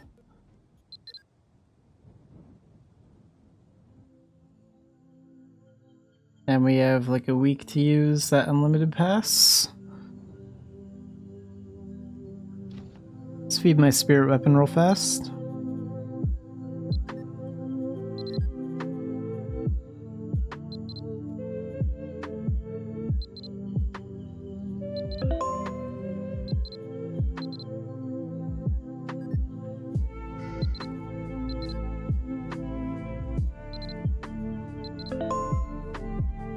Okay, 75%, almost 76.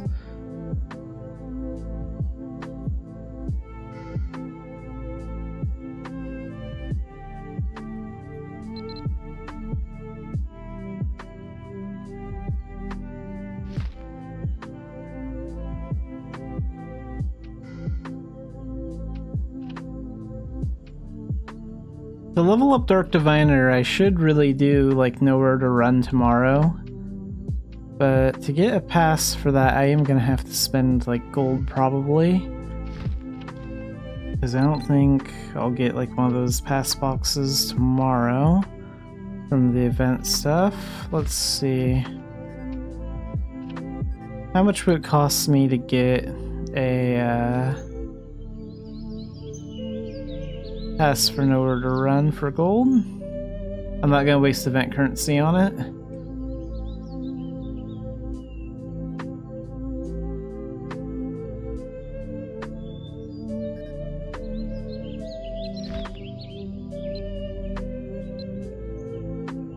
It must be at the other shop then. So let's go to the one.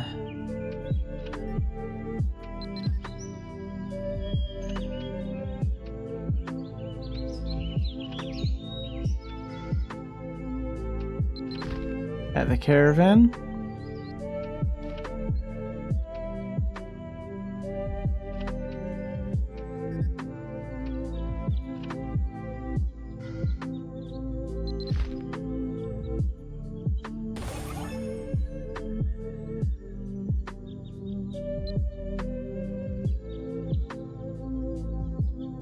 Geez, that costs 1 million gold? I don't think that's worth it.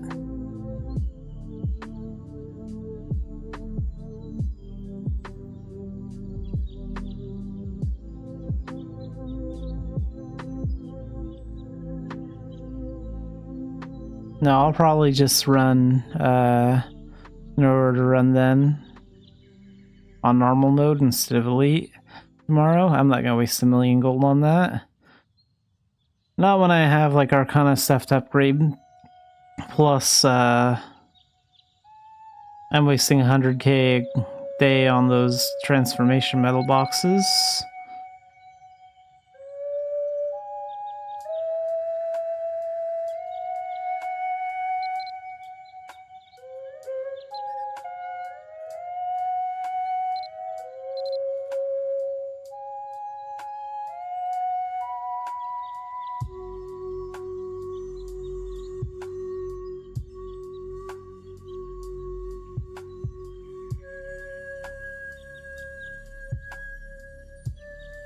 Four days and 6 days, okay. Yeah, I'll get some Frost Flame Thread, I'll make it work somehow.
Boulder, welcome to the stream.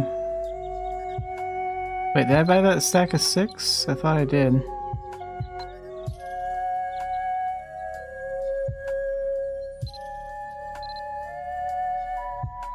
Yeah, I definitely bought that stack of 6. Did I claim it? No, I didn't. Okay, so there it is.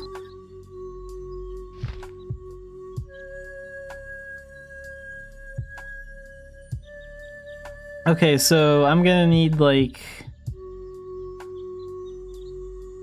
2,800,000 to process all those thread, and I think I have like 347k. So let's go to Philia, and we'll take all that gold. I can make that kind of gold if I do commerce a lot this week. Like, we'll have all week to get it done. I can probably be done by like Wednesday or Thursday.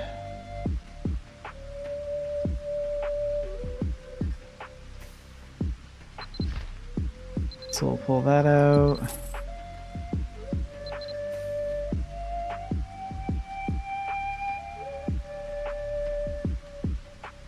Too bad those daily quests for venture seals don't pay too well in gold.